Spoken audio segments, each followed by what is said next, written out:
Okay, we're now live, Madam Mayor, so ready when you are. Good evening, everybody. My name is Councillor Mariam Aslamdoos and I'm the Mayor of Camden. Welcome to this remote meeting of the Council, which is being broadcast live on Camden's YouTube channel. We will begin with some introductions. Can I ask the Chief Executive of the Borough, Chief Executive and the Borough Solicitor and the Committee Services Manager to introduce themselves in turn? Hello, I'm Jenny Rowlands. I'm the Chief Executive here at Camden. Good evening. Yes, I'm Andrew Morn, Borough Solicitor at Camden Council. Good evening, everybody. I'm Vicky Weems-Cook and I'm the Committee Services Manager. Thank you all. The agenda can be found online via going to camden.gov.uk/democracy. All participants, whether members, officers or public speakers, should keep themselves muted until such time as you are called to speak. I may ask our clerk to mute any persons where this is necessary to ensure a good audio quality and the effective conduct of the meeting. Members should keep their videos on throughout the meeting, even though you might not always be on screen. Public speakers should keep their videos off until called to speak. Members, if you have a question or comment, please indicate that you wish to speak in the chat function on Microsoft Teams. Please only do that when we get to the item you wish to speak on and not before. Do not use the hands up function to indicate that you want to speak, as not all members have access to that.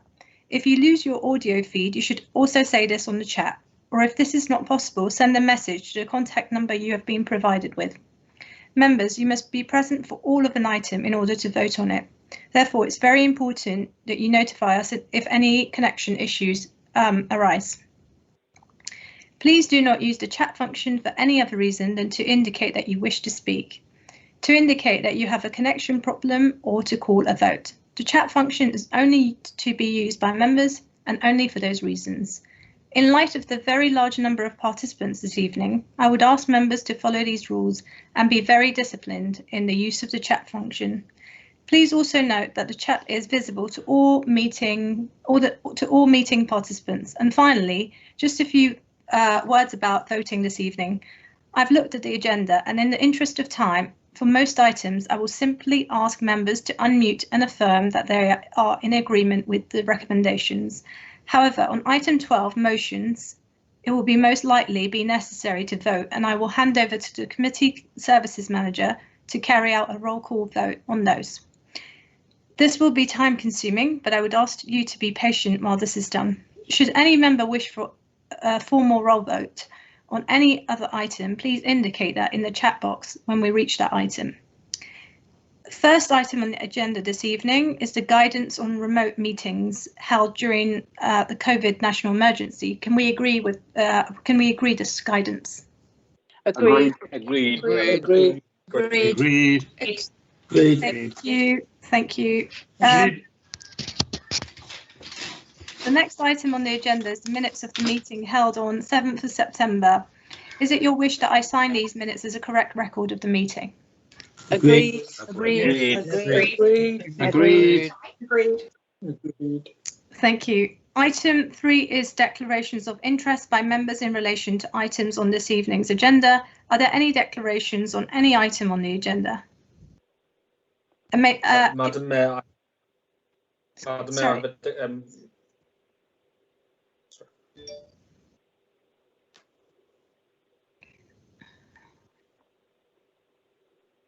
Rishi, would you? We can't.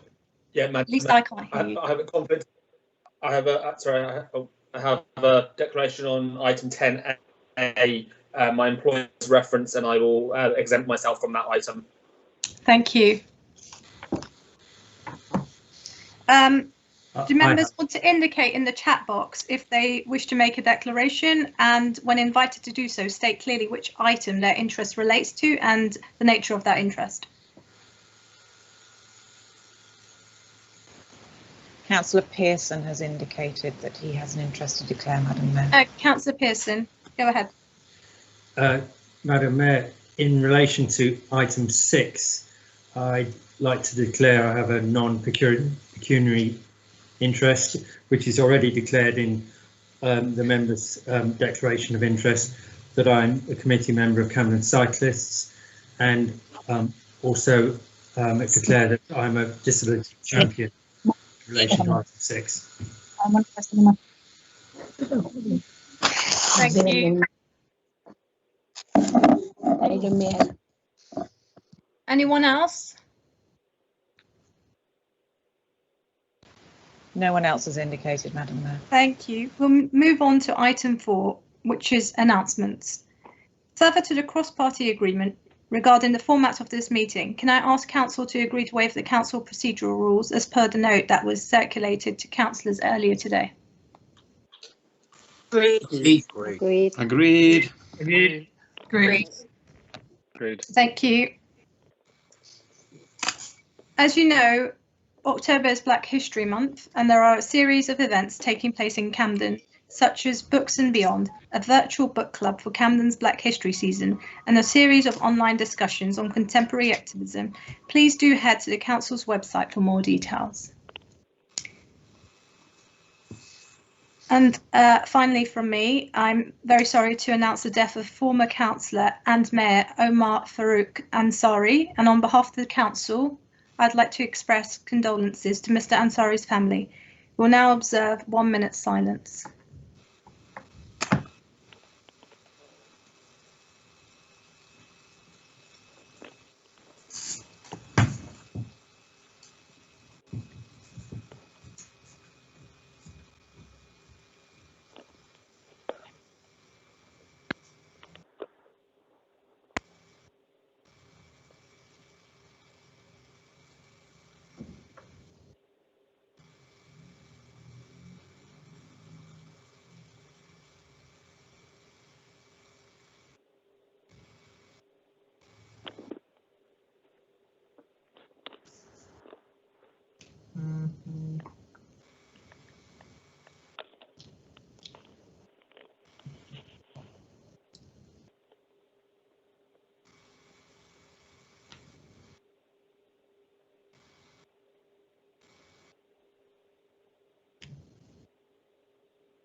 Thank you, everyone.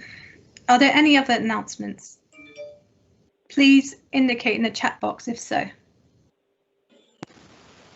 Madam Mayor, Councillor Vincent actually has indicated she has a declaration that she needs to make. Councillor Vincent, go ahead.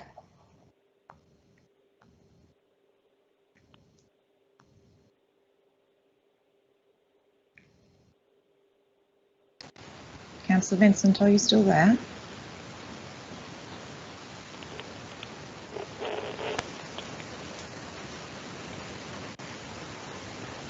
Okay. I think we may have lost her for the time being. Okay. So I'll move on to item 5, communications. Do we have any apologies for absence? Madam Mayor, with apologies for absence from Councillor Beattie, apologies for lateness for Councillors Newman and Ray, and apologies from Councillor Lewis, who will have to leave early. Thank you for that. Are there any other apologies? Okay. I don't see any, so I'll move on. I have agreed that we will hear one deputation and receive one petition this evening. Firstly, we have a deputation from Mike Scarlett regarding traffic restrictions in the borough. Mr. Scarlett, you have 3 minutes to address the council. An officer will be timing your contribution and will indicate when your time is up by saying time. Please begin. Thank you, councillors. My name is Mick Scarlett Wallace, and I am a disabled resident of Camden and have been for nearly 20 years. I'm also one of the UK's leading experts on inclusive design and the application of the Equality Act. Ever since the imposition or the rollout, shall we say, of the ETO schemes, I've been feeling less welcome and less wanted in the town that I have come to love, because I've had this growing sensation of being trapped within a very small area within where I live in Oval Road. My career has already been impacted, and so has my independence. And I'm not alone. For many disabled and older people in Camden, these changes aren't all beneficial. You see, 14% of Camden's residents have an illness or a disability, and there are many other people who are older. And for those people, a private car, a licensed taxi, a black cab, or another kind of accessible people carrier type car is really the only way of getting door to door when they want to go out. These schemes make it much more difficult to use those. And we as disabled people are not against these schemes. We really want a greener, safer, we want a safer city. We want a really lovely Camden to live in. But the emergency procedures, despite them having suspended the requirements for things like emergency, for impact assessments on each scheme, there's still a legal requirement under the Equality Act to ensure that accessibility is ensured and to prevent negative impacts on any protected group.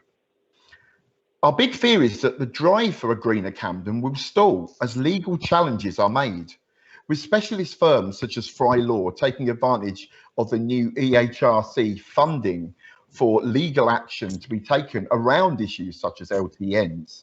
Now's not the time to be giving less focus to what the Equality Act requires.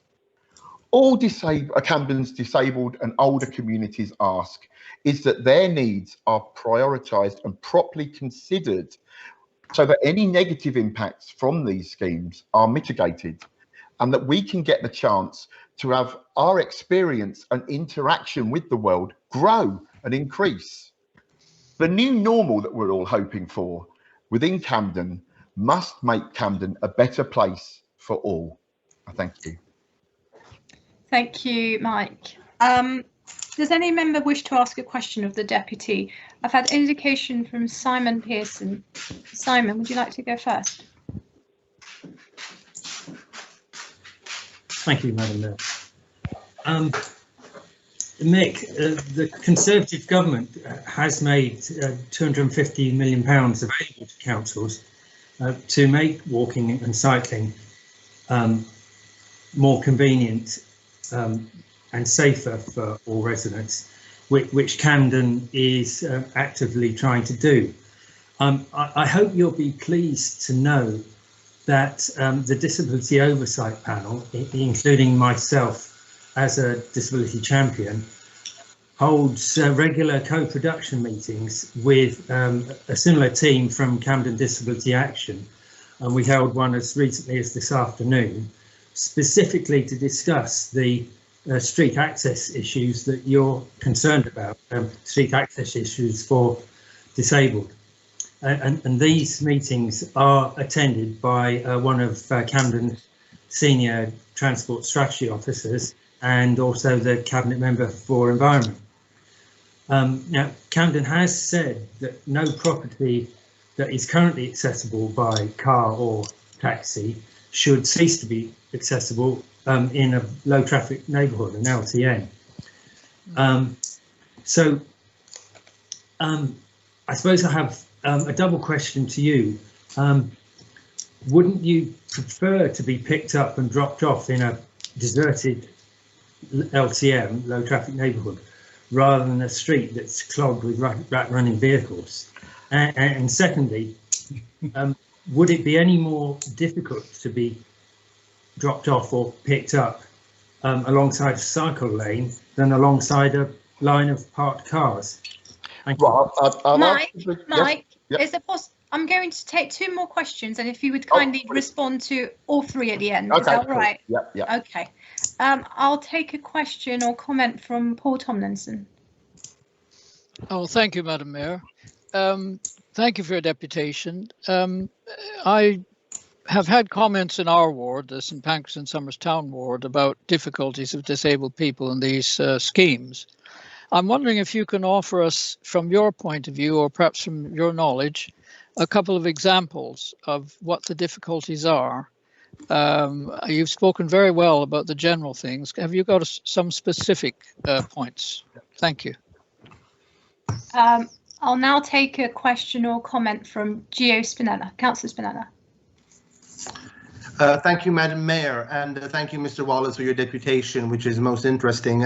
My own ward has a Neighbourhoods for the Future plan going in it, which broadly speaking, is quite well received. However, concerns about disability access are present there as well, although perhaps not to the extent as in the wider area of Camden.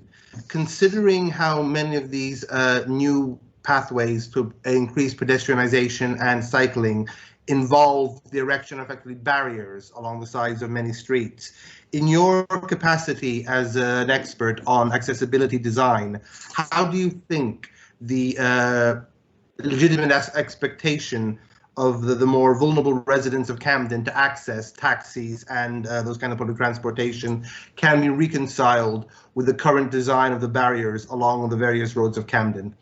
Thank you. Thank you. Thank you for those questions. And luckily, Mike, can I just stop you for one moment? Just one moment. Councillor Robinson, can you hear me? Yeah. Would you like to ask a question? Well, it's a slightly different thing. The question is simply this: we've had a lot of discussion tonight about the railway, the roadways, and all the rest of it in the street access for disabled and other people, elderly people. But what I want to ask you, in addition to all this nonsense, why don't the Camden Council, you may well ask, spend some money doing some work on the paving stones on the streets there and the jet washing and whatever that is badly needed? The streets are so dangerous now for many of us. I have fallen down 5 times in the last 4 months and caused some real damage to my leg.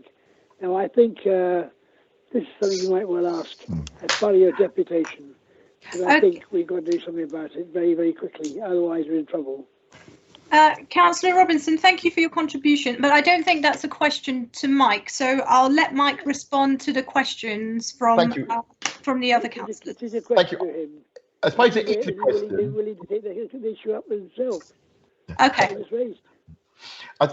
Ironically, it is actually, Councillor Robinson's question is actually of importance, because if we're trying to increase the ability for people to walk on dangerous pavements while we're making it harder to use cars, then of course you're making it harder for some people to go out at all.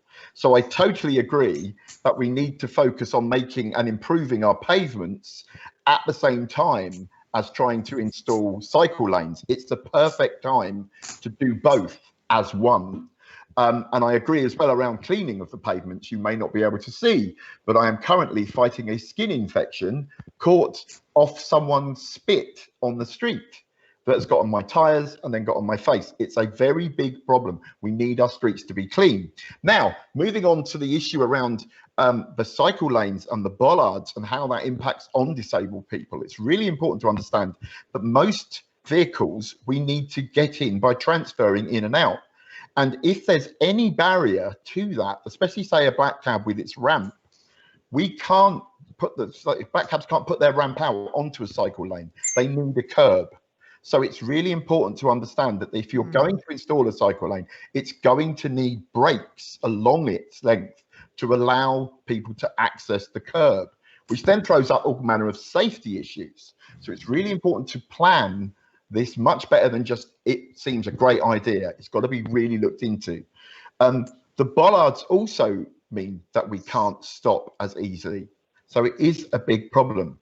The thing is to remember, disabled people aren't anti-green, anti-cycling. I would love to live in a Camden where I could walk as freely as I want and wheel where I want. I've even taken up cycling. In fact, there is my hand cycle. Unfortunately, I'm not able to use it on the roads because it's not really it's not fast enough to go on the road. So I've got to use it on the pavement. So now I'm using a cycle on the pavement because I can't use it on the road. So it's not as easy as you might think. And it's really important to understand. The perfect example is my next door neighbour. They are both disabled, but the wife is quite old and unable to walk very far at all. So for her, walking to the car, which is parked on the street, is about as far as she can manage. So it isn't a choice of walking further, it's a choice of going to the car. The two neighbours who live below me are also both wheelchair users. They only use black cabs. For them, while they can still get in and out of the cab in our new Arlington low traffic neighbourhood, they can't use the same routes. So to get to anywhere north of Camden High Street, they now have a much longer journey.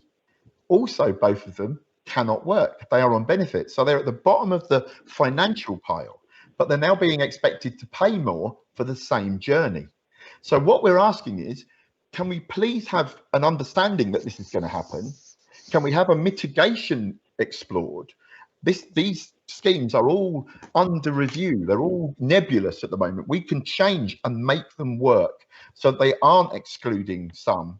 We can still carry on with a low traffic concept, but use techniques and technologies that allow some of us to use them easier than others because we don't have the choice yet. As soon as Camden Town has a tube station, it'll be wonderful. But as I currently stand, the nearest tube station for me is King's Cross. So I have to drive to King's Cross to catch the tube. Thank you so much, Mike. I'll now invite the Cabinet Member for Sustainable Camden, Councillor Harrison, to respond to the deputation. You have 3 minutes to respond. Thanks very much. And thanks very much, Mick, for your deputation. It's really good to hear from you face to face tonight. One or two kind of really important things to point out, which I hope everybody can take away from this debate tonight, is it is a really important principle that everybody should be able to get door to door by car, and that underpins everything that we're doing. We're not creating zones which are entirely car free or which prevents that car to car journey.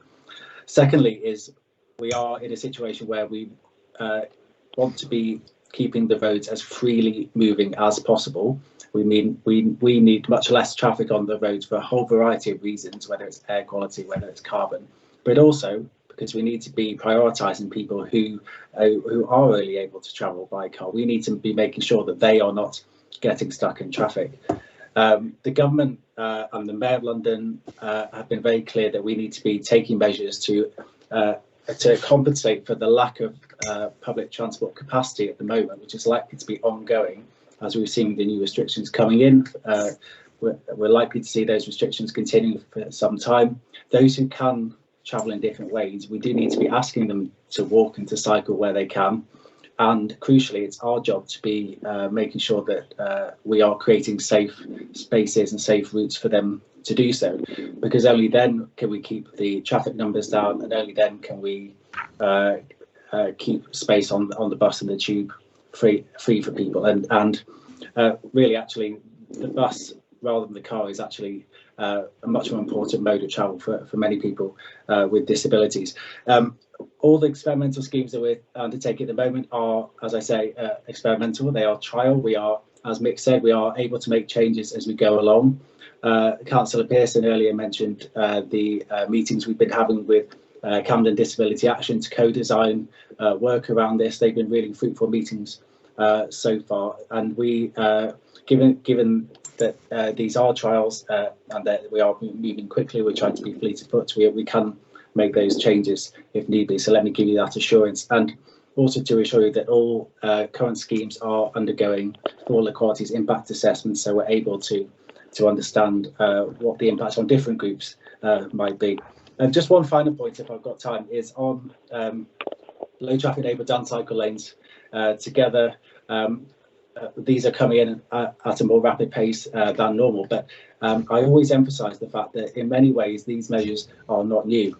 We have many bollards or low traffic measures around the borough, some of which went in a very long time ago. If you think about the bridge in between Primrose Hill and Chalk Farm, that was made traffic free, I think, 40 years ago, and nobody would now want that to be reopened. And there's a similar measure at the other end of Gloucester Avenue where there's no entry from the south. So there's a lot of neighbourhood there. The Cromer Street around King's Cross as well is very similar. So thank you very much, and I look forward to working with you.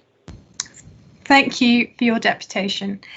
Secondly, we have a petition from businesses in Haverstock Hill, which will be presented by David Levin.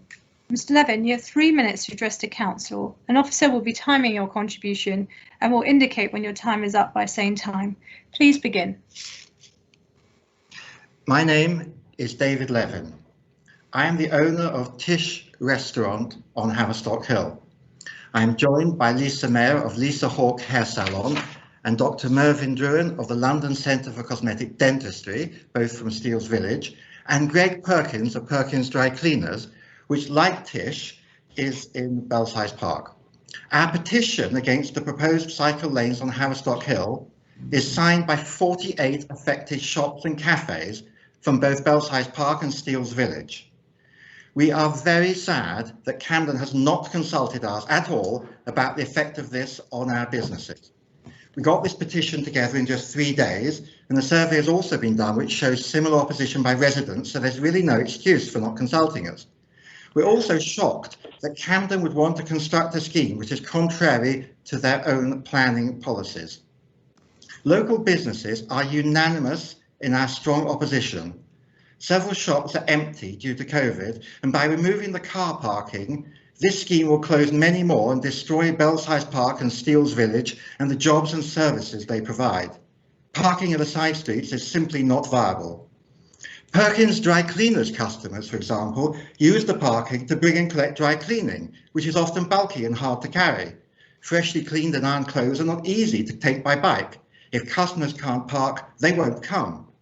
Lisa Hawke's customers use the parking. Lisa herself is a very keen cyclist, but her clients don't want to cycle after they've had their hair done. The patients of the London Centre for Cosmetic Dentistry are mainly elderly. They need to use the parking. If the cycle route is implemented, Dr. Druin has said that he will close his practice. It's the last straw for him. The guests of my restaurants, Tish, overwhelmingly come by car. We aim to be the best kosher restaurant in London, and so a fair proportion of our diners aren't actually local. Reflecting the Jewish community, we have a lot of older guests and young families. They find it harder to walk, cycle, or use public transport, and they rely on using the parking bays and the single yellow lines after 6:30. We've never had anybody come to us by bicycle for dinner. In part, this is because of the steepness of the hill, which makes it difficult to cycle up or down with or without cycle lanes. In fact, Haverstock Hill's steepness is referred to by H.G. Wells in The War of the Worlds, and if it was obvious to him, it should be obvious to the council.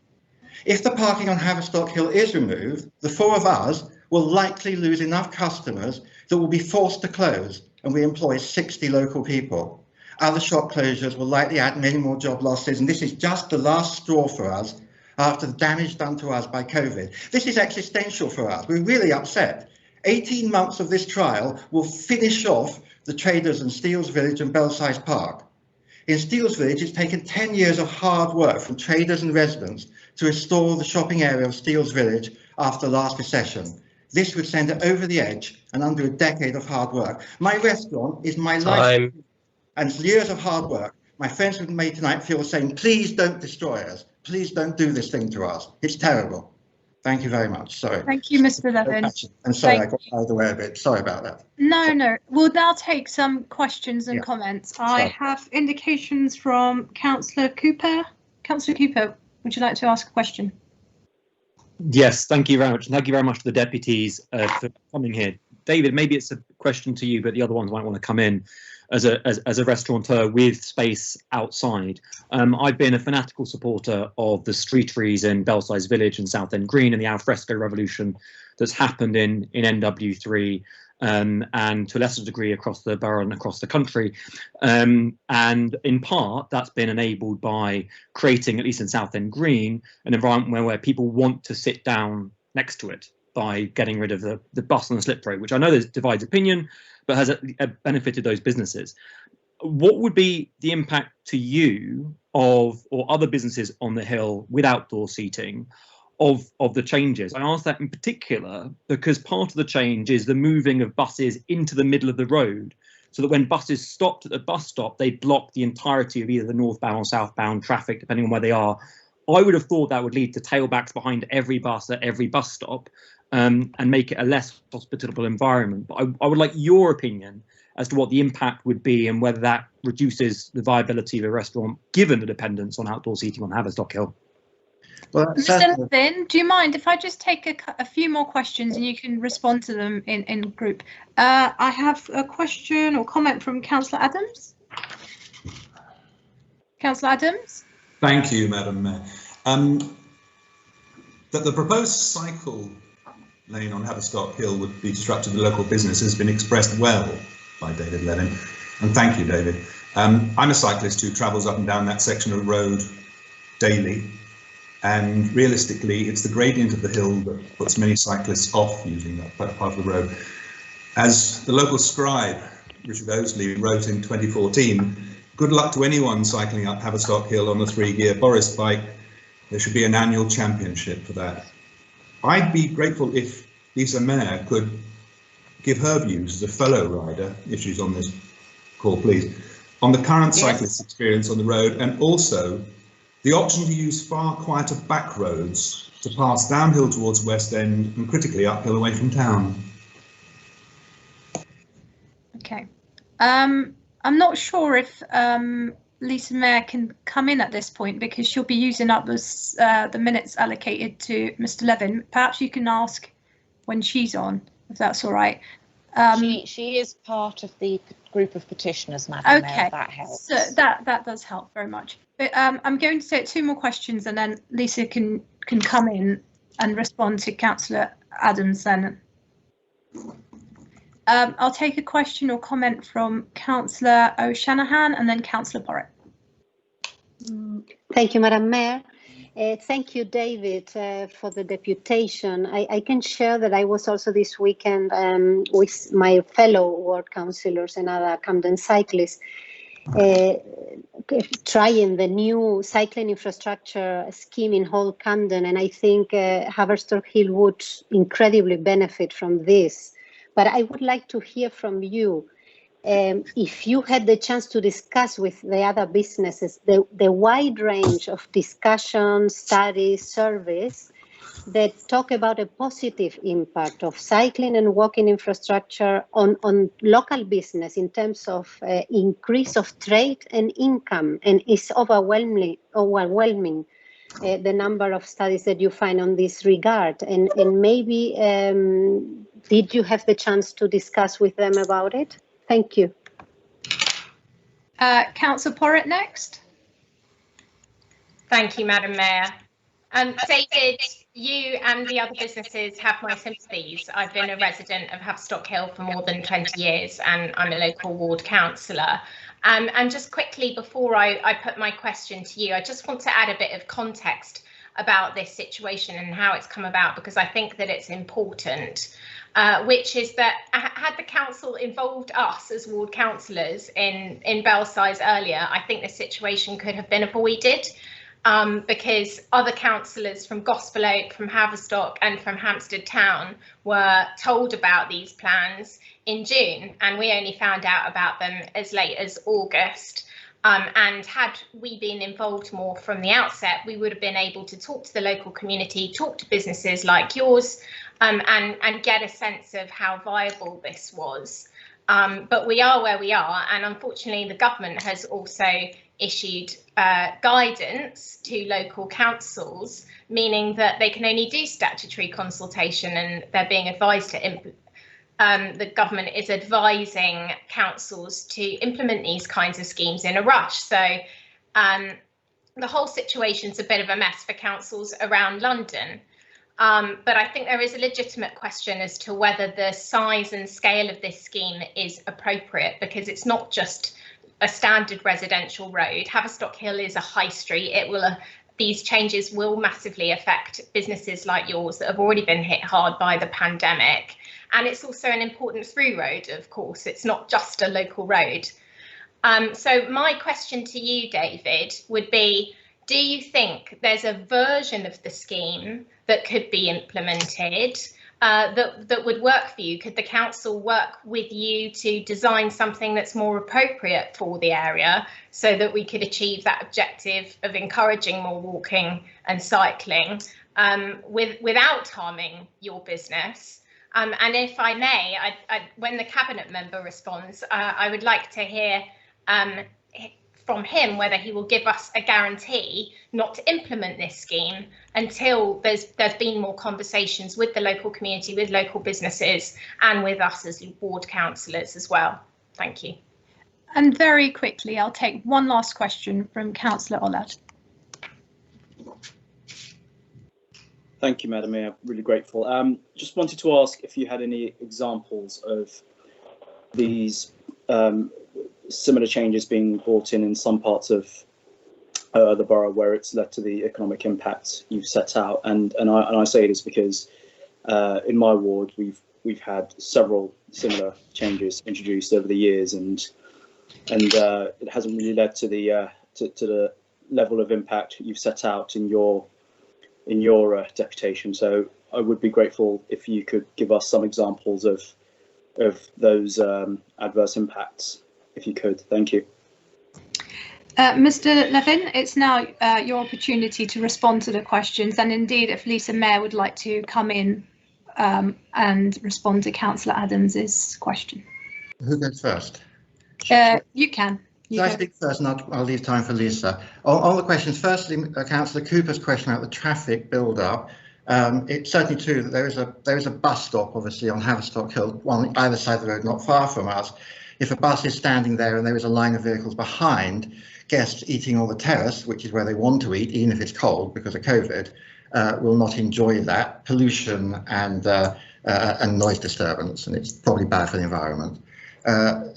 Next question was, the councillor asked, I forget the name, I'm sorry, about she said there might be a positive impact on local businesses on their trade due to cycling access. Frankly, I think we're all a bit upset by that kind of comment, that kind of question, because we know our businesses. I set out in detail the four of us who were, who were supposed to speak today for the petition. I set out the reasons why we don't have customers coming on bicycles. And it's frankly rather annoying for an outsider to say your business will be fine or even better if there's a bicycle, because we know our businesses, we know that's not true, and we know that our customers don't come by bicycle. So we're a bit upset by that. Then we had a very actually useful question from another councillor. Is there a version of the scheme that might work? I would welcome the opportunity to meet with Councillor Harrison and to sit down with him, and I hope that he'll be able to say that you won't implement the scheme until that's happened. And as the council, I think it was Councillor Porritt said, in a consensual way, try to come up with a solution that really helps the businesses, but also helps the very laudable aims of the council to reduce pollution, to enable better connectivity and better transport. So we're not against those things, and I really would welcome the opportunity to do that. And that'd be a very positive outcome of this meeting if the scheme would not be implemented until Councillor Porritt's rather excellent suggestion is acted on. The last councillor asked me to do a lot of research on effects elsewhere. I'm very sorry, in the limited time we haven't done that, but if I'm given enough time I can try and do that. I'm sorry. And now if I could pass to Lisa, I hope I've left her enough time. Hello, I'm Lisa from Lisa Haug Beauty. Hello.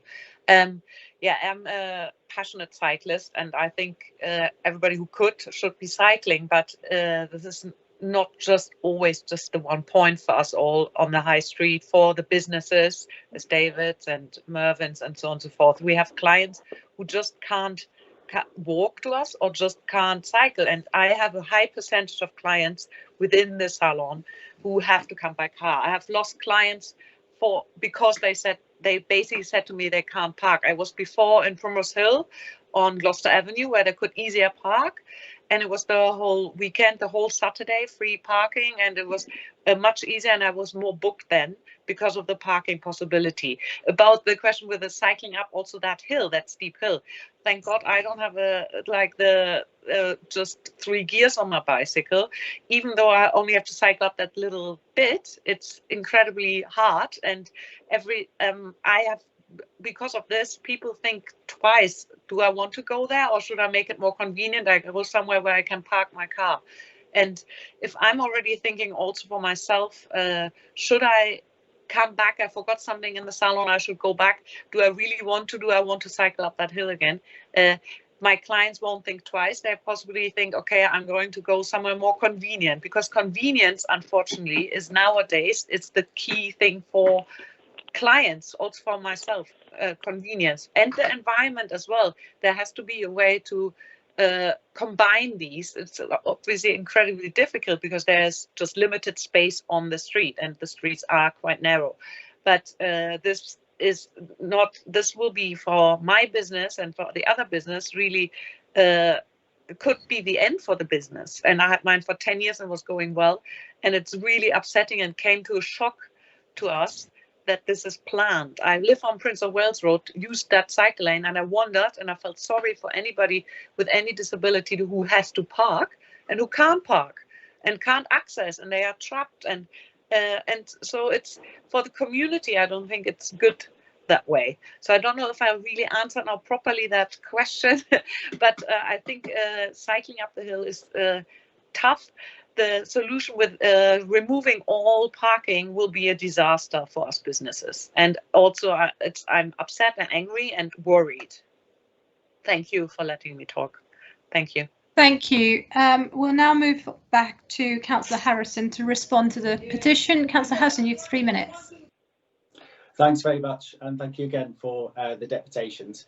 Let me just set out a few words about what the plans are. As well as being cycle lanes between Chalk Farm and up to Belsize Park, which is a major route identified by TfL as such, and a major connection between two important town centres. This is also an important pedestrian scheme as well. There are 4 new zebra crossings being added, and there is 1 push button crossing that's being added as well. So when we talk about walking and cycling, it is very much about walking as well. And we know that there are many more journeys within Camden that can be cycled but also walked, and which aren't being currently done so. Again, as I said earlier, it's an important principle that everybody should be able to drive everywhere if they need to, and this will remain the case. Everybody will be able to drive to the Haverstock Hill shops and businesses. In the current plans, there is actually an anticipated extra disabled space planned for the area, which may give assurance to some people. And I was interested to hear the reference of Richard Osley from a few years back about how slow going it can be cycling up a hill. It can be slow going cycling up a hill, and that's why we need to create space for people who are slower, who are less confident, who don't want to be having to compete with the traffic, who need to take their time. And once you start to create space for people in that situation, you start to bring different people into cycling to what we have at the moment. One of the criticisms at the moment of the people who cycle in London is it's too white and too male. Well, that's true. We need many more women cycling, for example. The plans will be, as I said in the last deputation, reviewed as we go along, particularly with the businesses. As I think they probably know, we are looking to work with them to draw up a freight action plan, so we can understand now what your freight and servicing needs are. We can design the scheme with those needs in mind. I mentioned that there is potential for walking and cycling in Camden, extra journeys made by those ways, which is true. But another point to kind of emphasise, I think, is that 2/3 of people in Camden don't have a car at the moment. Yet, obviously, most of our road space is given over to cars. So by making changes such as this, I think we're bringing our roads more into line with where our residents are, and opening up many more trips for them, who, most of whom don't have access to that car. And just one final point, which I think is worth mentioning, is I was really pleased in the last couple of days to hear from the Royal Free Hospital, who have indicated their support for these cycle lanes on Haverstock Hill. And I think that's an important point to understand, because they're concerned about opening up those safe travel options for their staff. So thinking about the points I made 10 minutes or so ago, we have to be creating new ways for people to travel safely around the borough. Thank you very much. Thank you, Mr. Levin and Ms. Mayor, for your petition. We'll now move on to item 7 on the agenda, which is about food insecurity and food poverty in Camden. Cabinet Member for a Healthy and Caring Camden will introduce the report, and we'll hear from external speakers. After this, councillors will make comments, and then finally, the Cabinet Member will sum up. An officer will be timing each of the contributions and will indicate when your allotted time is over by saying time. Can I now call upon Councillor Callaghan to introduce the report? Over to you, Councillor Callaghan. Thank you very much, Madam Mayor. COVID-19 has touched us all in so many different ways, restricting human touch as we socially distance, fewer social contacts, anxiety and fear of going out, interrupted education, unemployment and lower income, excuse me, illness and devastating loss of life. Tonight we are reflecting on another key issue, food poverty, how it has been addressed during COVID-19 and what we need to do next together. Food poverty reflects the inability to afford or to have access to the food necessary for a healthy diet. It affected many residents before COVID-19 and it has worsened considerably since. In the first 3 weeks of lockdown alone, food insecurity doubled across the country for households with children. Disabled people, people on low wages, and older people are other groups that have been particularly effective. Camden's response has been amazing, led by and with our communities. Our speakers tonight will give their insights into the ingenious and compassionate approaches to meeting this vital need. Over 24 food hubs were set up by community organisations.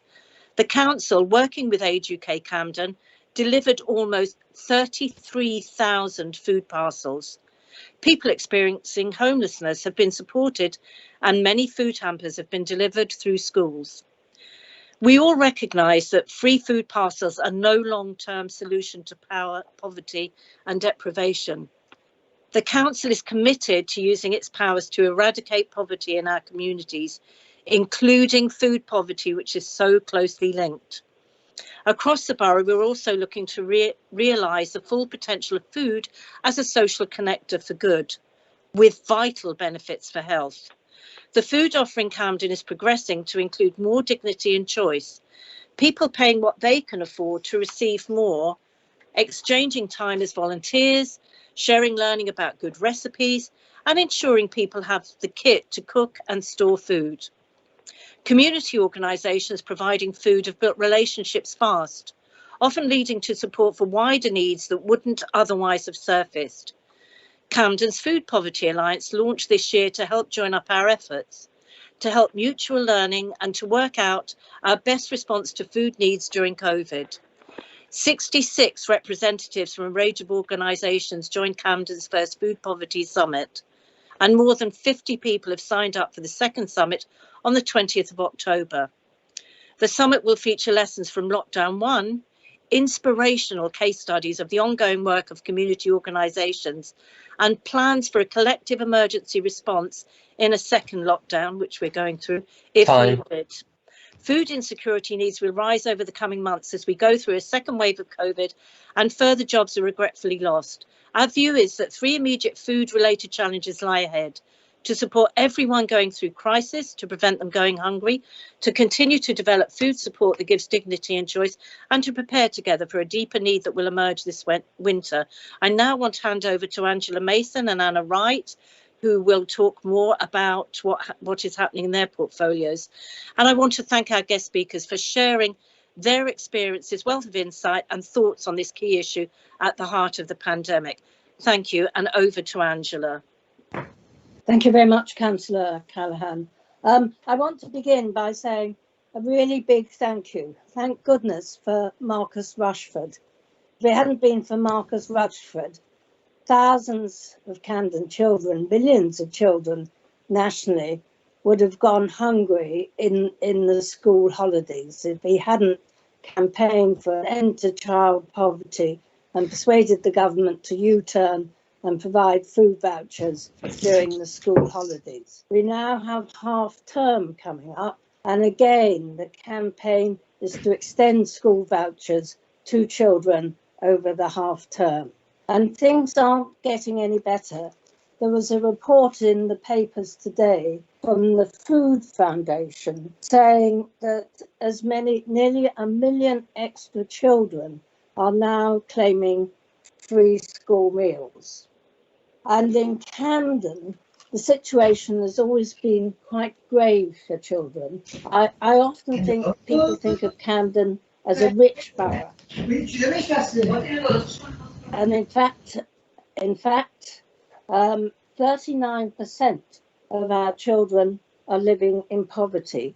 And in Camden, as I suspect many of you know, there's been a really dramatic rise in the number of people who are claiming universal credit. 8,000 additional people, and 1,000 just over of those are actually in work but on low incomes. And that's the situation now, before the full effects of unemployment and recession have come home to bite. So it's a really serious problem. And I, like Pat, would like to thank all those who are speaking tonight, who've done so much to provide food for all our residents and for children in particular. And also to thank our schools, who've delivered during lockdown itself over 12,000 hampers for those on school meals and 600 breakfast packs. Well, I think we all know that a voluntary effort is not going to be enough to deal with the challenges of child poverty in food. And I think the most effective way may well be to increase for everybody free school meals so that they become a universal offer. But it's quite clear that without government support, we won't have enough money to do that. So if I could just end my remarks with a plea for all those in the council to persuade and push the government to provide a proper food strategy programme, safety programme for all our children. That must be the basics that at least this society can try and provide. Thank you.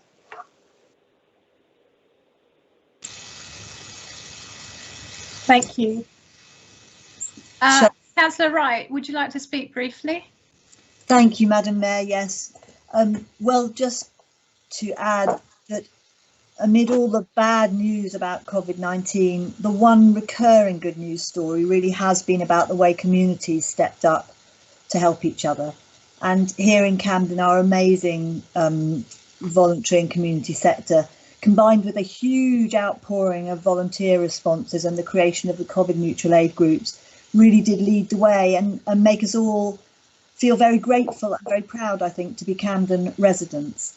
And a question I heard regularly at community meetings was, are we sure we found everybody who may need help? You know, no stone was left out unturned to reach out with those spider fingers of community connection to reach everybody that we lived near to, that we knew of, and that might need support. And finding and responding to people who might need food was, of course, not just about food. It was about making those connections, connecting people to other support they needed, tackling isolation, and letting people know that in Camden, you're not alone. And I'm really glad that Camden, as a local authority, did step up to support our voluntary and community sector where we could and where appropriate. And in fact, found 3 million extra money on top of our usual investment in the voluntary and community sector to help with that COVID response. Everyone was willing to move fast and do what was needed and learn as we went along. And of course, one thing we did learn is that food poverty is real and it's here in Camden and it is here to stay unless we take action. And we do need to prepare for possible further COVID-related restrictions, and I'm pleased that planning is already well underway to allow us to respond to any increase in food need in the coming months in a well-coordinated and efficient way, with the council and community working in partnership. But longer term action will need to address the underlying causes, and those are poverty and the complex social conditions that make people vulnerable. And we're going to be hearing more about that during the debate that's to follow. So before we hear from our panellists, I just want to add my voice and say a huge thank you from Camden to all the voluntary and community sector groups, all the volunteers, for everything that you've done, working both independently and in partnership with Camden. Camden really couldn't have managed what's been without you, and we won't be able to manage to cope with what's ahead without you. And we will work with you to give you all the support that we can. Thank you. Councillors Wright, Mason and Callaghan. I'll now call on Rashida Graham of Urban Community Projects and Camden Mobile Food Bank to address the council. Rashida, you have 3 minutes to address the council. Good evening, everybody. I'm the director at Urban Community Projects, and we run an emergency food bank based at the Living Centre in King's Cross. Over the last 18 weeks, we have seen a phenomenal increase in people in crisis locally that need access to food. We're also supporting 60 families at Edith Neville School. And it was interesting you speaking about half term, because we provided food to them throughout the whole of the 6 weeks summer holiday, and we will be providing food to them during this up and coming half term. So that's our commitment to the school. No matter what, we will ensure that those 60 families get food. Because I haven't got a lot of time, I want to give you a couple of headline figures that I think are really important. So as I said, in the last 18 weeks since we've been running our emergency food bank service, we've supported 1,437 people. I'll put that in context. Last year, for the whole of 2019, we supported 482 people. So that is the real impact of COVID-19 in this pandemic.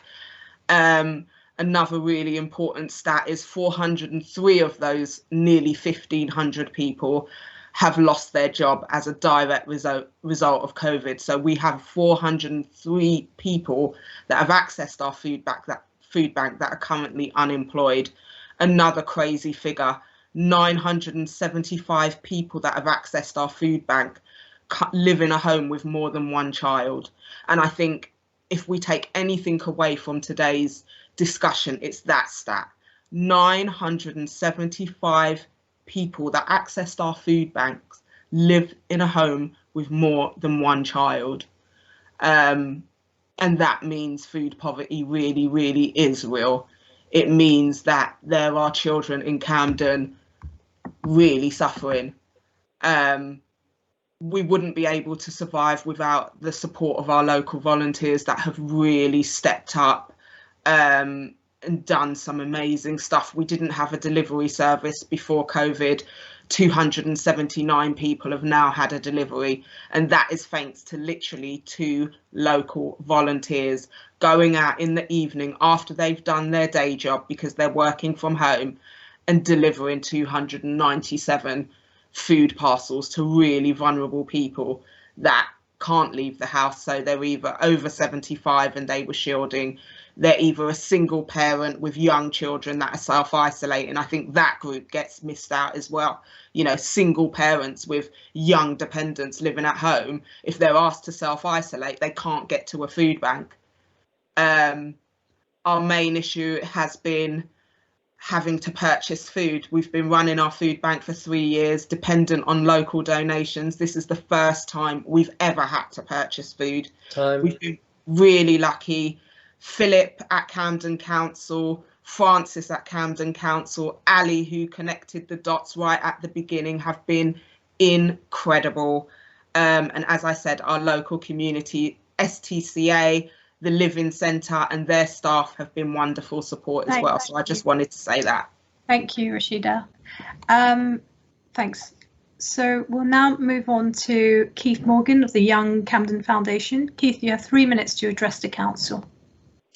Thank you for inviting me to this important and timely conversation about food insecurity and food poverty.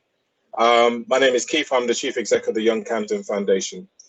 During the school holidays, low-income families face the risk of experiencing hardship and financial pressure, often resulting in food insecurity, which is exacerbated by the absence of free school meal provision.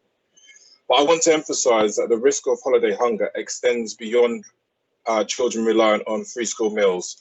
There are 3 million children across the UK at risk of holiday hunger, with 2 million from working families. Moreover, the challenge of low-income families during the school holidays is not just the issue of providing healthy food, but also accessing affordable childcare and play provision. In 2019, we partnered with the Hampstead Wells and Camden Trust and the Mayor's Fund for London to support local community organisations to set up holiday hubs. This year, we were pleased to partner with the Trust again and Camden and Islington Public Health to set up 5 holiday hubs across the borough. Each hub offered local children and young people, particularly those eligible for free school meals, 2 meals a day, access to a sport or art activity, and nutritional education. So far through the hubs, over 6,500 meals have been served and 240 children have benefited. And the feedback has been extremely positive, with 100% of those attendants saying that they felt safer and over 80% saying they felt happier. And parents have also shared how important the hubs were during the holiday, with helping them stay in work and take the pressure off during a very difficult period. The pandemic has been particularly hard for children and young people, and for most, the hubs were the only structured activity within a shared environment for many weeks and several months. We know that as well as tackling food insecurity, holiday hubs can reduce social isolation and increase learning, help parents sustain employment, reducing the demand for other forms of food aid, provide a reliable and essential source of nutritious food, and give children opportunities to try new food. The hubs also help to alleviate boredom and reduce the likelihood of antisocial behaviour, and they provide a platform for intergenerational activities, creating a strong social element to the hubs. Holiday hubs work because they are community-led and the settings are embedded in the local community. They rely on local intelligence to address local need, and for some families they provide a lifeline, not just in terms of food, but also as an access point for other forms of support. We support the ambition to address the root causes of food poverty, but recognise that these are multifaceted and may therefore take a while to resolve. As such, we want to see, in the short term, the continuation of consistent statutory support for free meal provision during the summer holidays, and are keen to see this extended to every school holiday. The eligibility bar for free school meals often misses out families who are just as much in need, for example, in-work poverty households and families with no recourse to public funds. So in the longer term, we strongly support the call for a rethink of the current eligibility criteria, and we would like to see the support during the pandemic made permanent.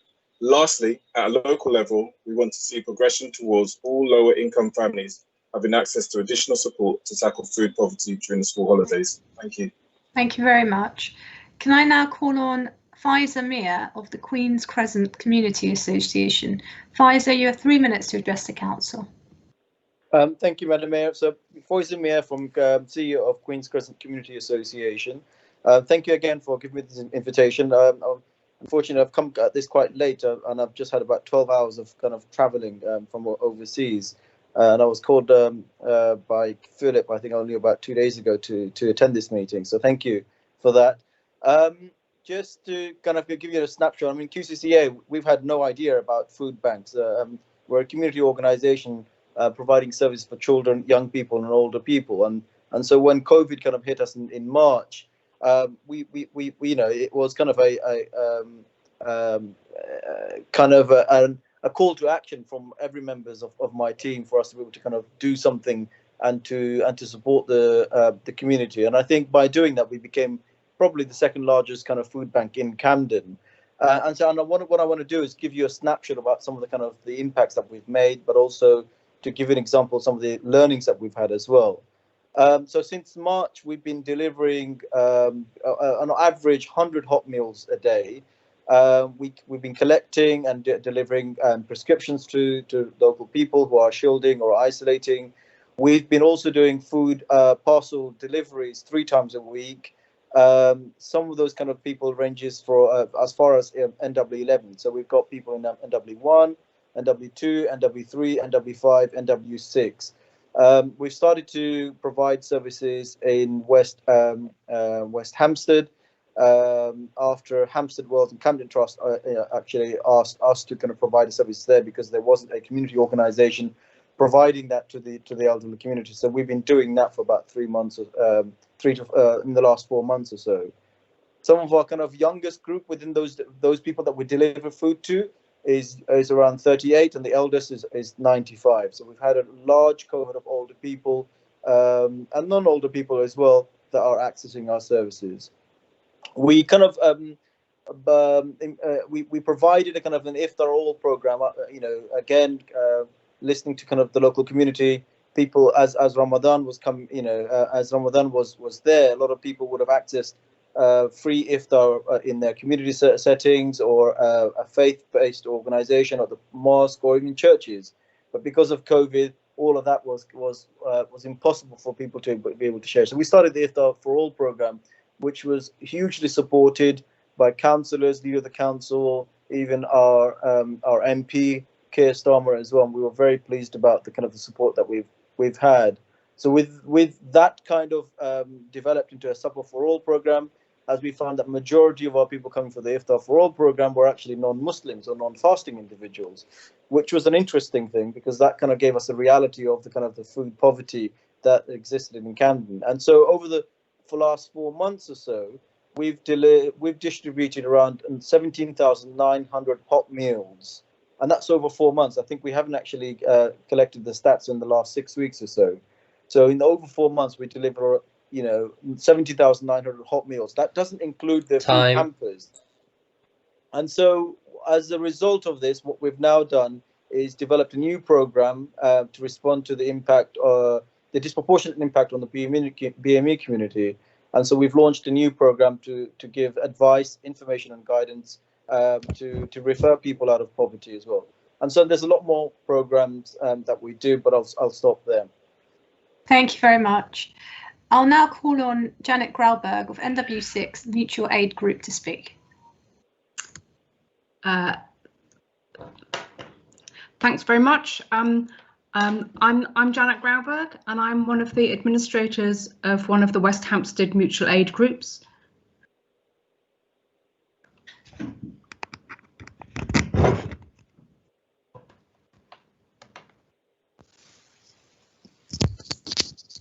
Thanks very much. I'm Janet Grauberg, and I'm one of the administrators of the West Hampstead Mutual Aid Groups. We've been involved in setting up the West Hampstead Community Food Hub, which is a partnership between Sidings Community Centre as host and the NW6 Mutual Aid Groups. And we source the food donations and provide volunteers for the sorting, driving, deliveries, publicity, etc. We have a group of about 70 volunteers, 15 to 20 people each week, plus more who donate food and funds. We're currently supporting about 90 families each week. That's 25 in Fortune Green Ward, 17 in Kilburn, 10 in West Hampstead, 5 in Swiss Cottage, 15 in Brent, and about 18 in the sheltered housing on the Sidings estate. Some collect, most we deliver to. We've received referrals from a previous food cycle, a lunch at St Cuthbert's Church just up the road, from the mutual aid groups, schools and community centres, and within the community itself. By way of example, in the last 2 weeks, we've had referrals for a refugee family with no recourse to public funds from a local school, from a mental health support worker, and from a resident concerned about their neighbour with dementia. We're very grateful for active support from the 3 Fortune Green councillors, for encouragement from Sue Sheehan and her participation team, and the advice and resourcefulness of Philip Vaughan, Camden's food lead. We're really pleased to be part of Camden's Food Alliance. Looking back, I'm most proud of the connections we've made across the community. Many people have been volunteering in their neighbourhood for the first time. One person said, "This is more than a donation, this is building a community around where I live." A volunteer who joined recently said, "I've been receiving parcels for months. I want to give something back." We've had great support from local churches, as well as the Jewish, Muslim and Sikh community. Looking ahead, Sidings has a grant from the Edward Harvest Fund to help us continue until the end of the year and think about sustainability options. Most worried about food supply. At current rate, we need to raise the equivalent of £850 a week in food, local fundraising or grants. We know Camden are looking again at this, so thank you very much for that. What other help could the council give us? Firstly, we're finding it hard to find drivers. People in West Hampstead don't own cars anymore. Could Camden help with this? Maybe group insurance for food bank drivers, or share your vehicle fleets? Secondly, as a councillor Wright said, we're really keen to leave no stone unturned in reaching more of our neighbours in need. Can we have your help through the schemes, housing and schools? And can you help us find up-to-date information about other services? So as Councillor Callaghan says, we can provide more than just food, but sustainable help. Thank you. Thank you. Can I now call on Jacob Foreman of JW3 to speak? Jacob, you have 3 minutes. Good evening. My name is Jacob Foreman and I'm the Social Action and Volunteer Coordinator at JW3. For those who do not know, we're a Jewish community centre located on Finchley Road, which is right at the far north of the borough of Camden, in a spot that many believe is an incredibly affluent area. Before COVID, for pandemic, we were not in the area of food provision at all. We put on a variety of events like adult education, family events, cinema, arts, culture, and indeed some charity events. However, as soon as lockdown happened and we had to close our doors to the general public, we looked for ways in which we could use our fantastic facilities and building to help, and especially where help was most needed. Now, after consultation with our surrounding communities, it revealed a need, which is why we're here. And what we could do manifested itself in 2 main ways. The first of which, we teamed up with an organisation called Feast, and we've had a cooking programme for the community. 3 times a week, we have volunteers come into our community kitchen and cook food, which has all been donated by Edible London. This then goes to different areas of the community. So on Tuesdays, it goes to mutual aid groups. So as we've just heard from Foyser, mutual aid is that. On Wednesday, we send the food to a council-run shelter for people suffering from homelessness, and on Thursdays, it's sent to individuals with mental health needs, which means they can't leave their house to get their own. In total, we've sent about 3,000 hot, nutritious meals to around 150 people per week. So that's what we've done firstly. The second thing which we've done is that we also run a food bank. Every Wednesday we have a team of volunteers that come in and pack up food into parcels of about 15 meals worth, which are then taken by another set of volunteers and delivered. So when there's a household with individuals, they get extra packs to provide for larger family. The food from this has come from private donations from people people that used to visit JW3, as well as some large-scale deliveries from organisations like the Felix Project, which were supported very kindly by the council. So far, in the 5 months or so that we've been operating, we've delivered just over 55,000 meals to members of the Camden community. And apart from me, this has all been done by volunteer power alone. We've had around 100 volunteers support us in these efforts, and this has had an additional benefit of giving those volunteers a sense of purpose and involvement and a real sense of all being in this together, which has benefited the mental health of many who were being stuck under lockdown and with no other outlet for their energies, as well as making sure that the recipients really realise that they're not in this alone. Both of these projects, the cooking and the food banking, are going to continue regardless of the impacts of a second wave of COVID and further lockdowns, or if there's no lockdowns at all. In many ways, we, like others, thought that there wasn't an issue, and now that we've seen it, we cannot unsee it. Thank you very much.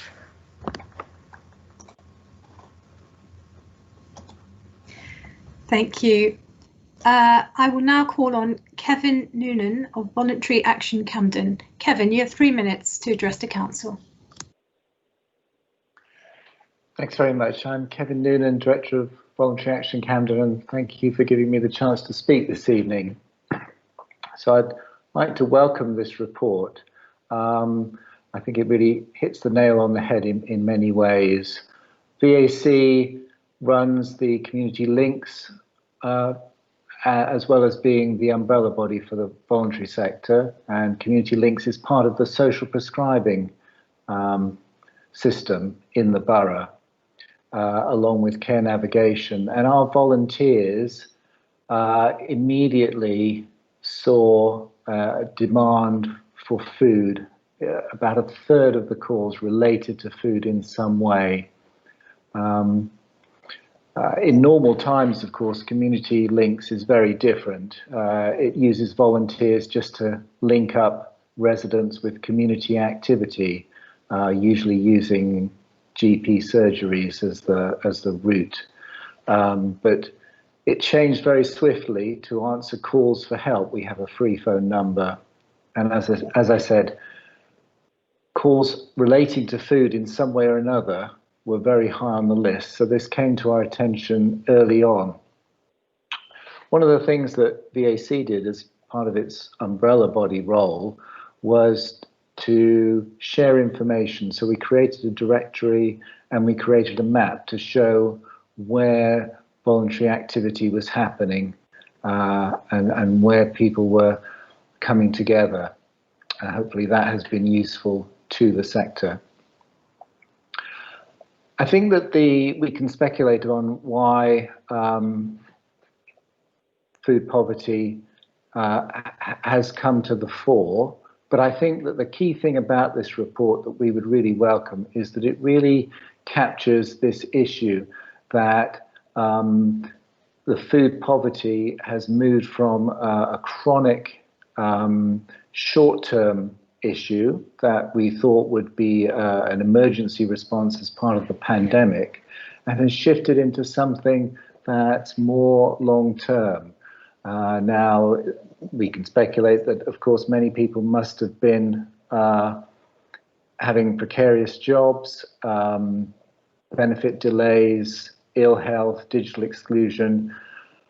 But as Jacob just said, once seen, it cannot be unseen. And this food poverty that people are suffering from has revealed itself. And now the challenge is, how do we shift to something that's not just sustainable financially, but sustainable in human terms, that preserves people's dignity? And in fact, is this an opportunity to work with people, building solidarity, joining up with other organizations holistically to address this issue in a sustainable long-term way, helping people deal with debt, with low income, with jobs? Our next Voluntary Action Forum on Wednesday is going to be looking at this, Wednesday the 21st of October, and we're going to share ideas with the sector across Camden. Thank you very much. Thank you. And finally, I'll call on Nikki Morris of Age UK Camden. Nikki, you have 3 minutes to address the council. Thank you very much. And I'm delighted to have been given this opportunity to speak to you. I think one of the great things about coming last is lots of people have said lots of the points that you want to make, and I think we're very much as one. At Age UK Camden, we had 7,000 referrals and we distributed 14,000 bags of food, including 2,000 Ramadan parcels. At the end of the work that we had 280 clients who we were unable to ensure that they could have their own food supply independently. So that's 280 people that, of course, we've followed up and ensured that they've had food, but there is not an independent solution for them. So I've just got 6 points really around the report, and then 6 points that we would like to see going forward. I think what's great is we are in the borough building a picture, and we, as Kevin said, really welcome the report. It's strong, it covers the main issues. And I think we're now trying to get sort of underneath some of those layers to understand what's really quite a complex picture. I think there is something around the idea of people's mental as well as physical well-being, and we know that food is connected with both. And having culturally relevant food and faith-based food is really important for people's mental well-being. There's something around the role of small food shops because they know their local community and they're flexible. So a lot of what we learned was how you could move rapidly at the beginning. And I think that that was something that's really important, is that some of the organisations were able to mobilise at the beginning, and then others come on board, and then others we hand over to as the situation goes on. So this is about a picture of how we responded early on and who was able to, and that bought time for others to come into the picture too. I think the role of the information and advice services are absolutely crucial across the borough. So they were the first, one of the first services to register the problem way before lockdown. And that was around people's anxiety of leaving the home in order to get food. They're also crucial in enabling people to break down that stigma of accessing food banks. And they provide, as well as short-term solutions, longer-term solutions for individuals. Despite being an older person's charity, of course, boundaries went during this, and young people with poor mental health were a group that we worried about at the end when we were trying to find solutions. And I think those people we really must look at as a discrete group. Older people, always in the winter, there's the food versus fuel, and we've got the TV licence issue coming on board. And how do you find people that fall through the gap who are older? So thank you. Thank you, Nikki. That concludes the external speakers. I'm now going to call on members to contribute, and you will each have up to 2 minutes to address the council. Calling on Councillor Petrunoli.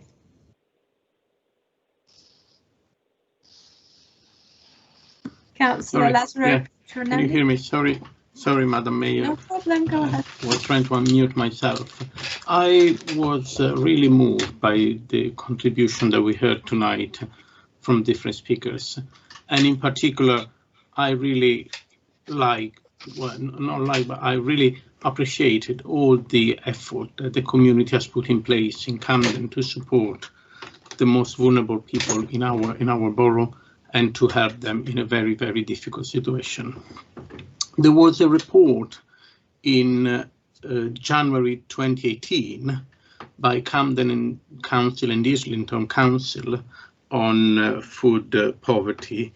And at that time, so it was long before COVID and long before this emergency, the estimate was that 40,000 people in the two boroughs were suffering from moderate or high risk of food poverty. So the problem is not a problem of this emergency, the problem is endemic. There are some issues about access to food and salaries as well that we need to address. It's wonderful to see the community working together. It's wonderful to see JW3 saying that they will continue the food banks and their support to people even after COVID, or even if there is not a second lockdown. But my personal aim, and I hope all the people in this virtual chamber would agree, is that we should work towards a solution that wouldn't force people to go to food banks, and would support families and children to have the appropriate and the necessary food in their home and for their families. So it was more a contribution. I think what Camden and what the communities in Camden have been doing in this period has been absolutely fantastic. And I hope that we'll be able to continue to support all of us in finding permanent solution to this issue. Thank you. Thank you. I'll call on Councillor Madlani next. Thank you, Madam Mayor, and I can only echo a huge thanks to all the speakers today. I mean, I think we're all moved by the power of Camden institutions to respond to some really, really grave challenges that our communities face. I have specific questions to both Rashida and Nikki, whose contributions particularly and effects are aware of and impact on. My question to Rashida is around the numbers are just stark, nearly 3 times increase. What's your estimate of how many people we're still not reaching partly sometimes in the stigma and other reasons. And I'd love to hear your insight into who we're not helping. And I think. Nikki, oh, go on. Sorry. No, I'll let you ask your other question. Sorry. And Nikki, I mean, I was so amazed the AGK Camden really come together, and just the number of parcels and the impact that you had. What more support do you need from Camden? What more can we do as councillors to help that work? Because I've just, I've always been a big fan of AGK Camden, as you well know, but I was just so pleased with how quickly you pivoted to help so many people in my ward and community. So I would say our biggest issue is the BME community, so Black and Asians. 80% of the people that access our food bank are Black and Asian. We noticed a drop off during the 6 weeks holiday because the school was closed. Those parents had to come directly to the food bank, and their main issue was shame. They didn't want their neighbours knowing they were accessing the food bank. And that is a big thing. Stigma is a big thing for the BME community. What we're trialling at the end of the month is a shop idea. So instead of us pre-packing food, they actually physically come into a space and shop for their own food, which is all about instilling control and dignity. And we think that will work better, especially with our BME users. But I would say that's the main target group that we really need to change the language and how people view food banks, because there's such a stigma attached and shame. Thank you. Councillor Madani, was your question just directed at Rashida? And the second one was at Nikki. Just because I've been amazed. Thank you. Thank you very much for that, and thank you for your kind comments. I think there's a couple of things from our point of view where I think the council can help. I think one of the things is being really aware that charities have been hit hard like everyone else. So financially, many of us have had substantial income reduction with retail shutting, with fundraising events and things like that not happening. So being really aware of how fragile your third sector is and really linking with them to help that resilience, I think, is really important. I think some of that wider infrastructure, really important that we're all part of it. So continuing to diversify the access to food, digital inclusion, supporting people to be online. So not only to get online, but once they're online, to keep them online. Care planning, make sure that's in all the contracts, that actually ensuring care reviews include food provision, I think is really important. Central point of referral, we've all talked about lots of different organisations. We need to make sure we're joined up with that, and really developing that effective and safe data sharing across the statutory and third sector. Thank you. I'll now take a question from Councillor Berry. Thank you, Madam Mayor. Yeah, like the other councillors, I'm absolutely blown away just to hear it all in one place. Everyone's stories and all the compassion and the work that you're doing is absolutely incredible. I want to echo Councillor Mason's comment at the beginning, and some of the themes that other speakers have said as well, that we need to build real security against this into things going forwards, and that the only real security against child hunger, which is so unacceptable, has to be universal free school meals that continues through the holidays. I hope we'll continue to campaign on that. My concern and my questions are about making sure we're ready for the winter. There are some good words in this report about security of supply in a second wave, a second lockdown. I'd like to hear a little bit more from the councillors in the cabinet about their confidence that this is going to be done. And then Nikki is the only speaker who touched on this, but I'm very concerned about the intersection between food poverty and fuel poverty as we go into the winter. It's awful that I know this, but I know that food banks have issues with people not wanting food that you have to cook during times when they are in fuel poverty. That's absolutely horrific, but people need access to hot food in the winter. What can Camden do to help with the fuel poverty that reduces people's choice, people's dignity? And I've heard comments, really good comments from people here about how the access to the food helps people to reveal their need for other support. And I think this is a key one that we should be thinking about as we go into winter time in particular. Thank you, Councillor Berry. Over to Councillor Shah.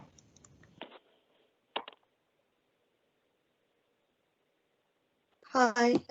Firstly, I'd like to thank all the speakers, and again, thank you all for all the tremendous work that you do.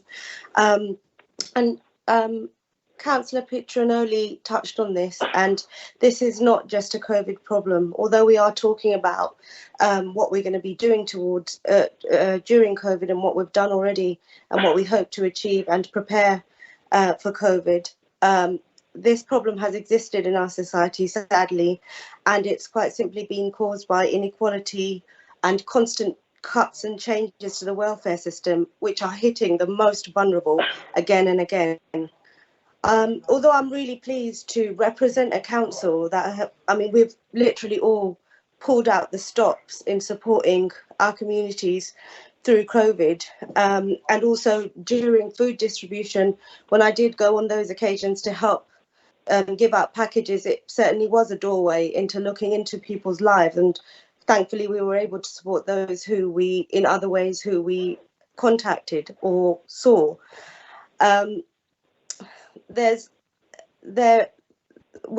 We're putting our own resources basically to ensure that nobody goes hungry, and as promised, we're all going to do that as a council and through our partnerships. But the situation is only going to become more and more desperate while the impacts of COVID take hold over the next months and years, and unless we tackle the root causes. And the root causes are the things that I mentioned before, and I think that the government needs to get to grips with this situation, because charities and local authorities should not be having to pick up the pieces for failing government policy. And it's a sad reality, but this is something which was already existing in our society, which should not have been existing in the first place. Sorry, that's just all I had to say on that. Thank you. Thank you, Councillor Shah. Councillor O'Shanahan next. Thank you, Madam Mayor. Thank you to all contributions. I also echo some of the comments of my colleagues, and I'm very concerned about the inequalities that have been radically exposed by COVID-19. And as you know, those inequalities are not given by chance, but result from political decisions, in this case from many years of continuous austerity in all social areas by conservative governments. In this context, food poverty is normally related to much more complex needs and these inequalities. I am very interested to know about the lessons in terms for our future support also. And maybe a question to Kevin, who is right this week thinking of this. Would you agree with us? We have learned in Swiss Cottage with the winch and the support we have been having from them in terms of food support, but also other family services. We learned that we need a bottom-up approach. We need an alliance between those organizations, community organizations, and the council and other providers, for example, the NHS. And we need a strategy that links food access to wider services. Would you, Kevin, agree with me on these points, or would you have others? Thank you. Yes, I would absolutely agree that we need to work alongside people. We need to work across agencies. We need to work across the public sector. Community health was an ambition of all sectors, health, local government, and the voluntary sector. And I think if we come together, work holistically, and we work alongside people, I think that's the key thing, to preserve their dignity in these challenges, then I absolutely do agree. Thank you. I'll take a question from Councillor Ray next. Thank you, Madam Mayor. Again, I'm absolutely amazed and overwhelmed by the amazing stories we've heard and the amazing number of people who are doing incredible work in Camden and have been over the last few months. I'm not surprised really, because I've always known that Camden was a giving, caring community and that we would respond. But to this extent, I don't think anybody would have believed how people have come together and how inspiring it's been. And so I would like to thank all those people who spoke tonight. And I think there's two things that worry me. One is, of course, that we have absolutely no idea of how long this will all be needed for. So we can't just say, oh, well, till Christmas or till next March. And some of the issues that have been raised are not ones that are going to be solved in 3 months or 6 months or maybe even a year. So we're talking about quite a long haul here. And the point I particularly wanted to make was, Councillor Wright said early on, paid tribute to the wonderful work that's been done by a number of community centres. But I don't know whether we really take into account the strain that's being put on our community centres, not just through helping with the food poverty, helping with the food banks, providing information. They are struggling to survive.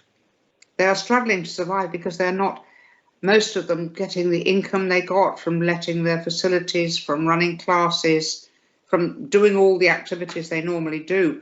One in the northwest of the borough has sadly gone under, not just because of COVID, but it has gone under. So we're one community centre less in NW6. I'm worried about the future of our community centres generally if we cannot undertake to support them, not just in terms of what they've been doing for the during the pandemic and helping to organise volunteers, but in terms of actually managing to keep their staff and their buildings from falling down and crumbling to pieces. So can we guarantee to help our community centres in this fight, this long fight? Thank you. It's really a question to the council, I suppose, rather than to the deputation. Thank you. Thanks, Councillor Ray. I'll take a question from Councillor Cooper next. Oh, thank you very much. Thank you very much to all the speakers that have come in and told us about the fantastic work that they and other people in the community have done through this crisis. I got to know quite a lot of the different groups, having helped the Hampstead Volunteer Corps set up a food hub and staffed it almost every Saturday over the spring and the summer, and got to see some of the advantages and disadvantages, the way that things are done. So I think that's what we have to ask ourselves, is what we're going to do differently come the perhaps peak of the second wave, if it gets as bad as it did early this year, or the next crisis that we didn't have lined up in March because the crisis was unprecedented and we didn't have anything to learn from. So a couple of things that have been raised as continual themes. One of them was mentioned by Kate Guy from the Hampstead Volunteer Corps when she spoke at the last theme debate, which is about the fact it was quite difficult. And I'll praise one officer, Sue Sheehan, as we mentioned before, in her work in engaging with Hampstead Volunteer Corps. But it was really quite difficult as a new group, rather than an established voluntary and community sector organisation, to get support very quickly. It took almost a month and a half of discussions, harassment, frankly, of the council to get that treated seriously and to get set up in terms of being a food hub in Hampstead, because they weren't already an established VCS organisation. So what would be useful is understanding what the council has done to identify them more proactively. And the second was regarding the quality of food that was provided. It was raised at the Gospel Oak DMC meeting as well a couple of weeks ago, where and it was a bit hit and miss, but the residents there were concerned that the quality of food that was provided them was quite poor. And we would often get a call at Saturday early afternoon saying, will you be around? Do you want to take some delivery of stuff that goes off today at the Hampstead Volunteer Corps food bank? And that is difficult to use, food that goes off in a matter of a couple of hours for which we have received no notice whatsoever about. And so what would be useful is understanding what engagement has happened with VCS organisations, new ones and established ones, to make sure that you are catering for their specific needs rather than a one-size-fits-all model. Okay, I've just realised we've run out of time, so that will be the last question. I'll move on to Councillor Callaghan, Cabinet Member for Healthy and Caring Camden, who will sum up what we've heard this evening. Councillor Callaghan, you have 3 minutes.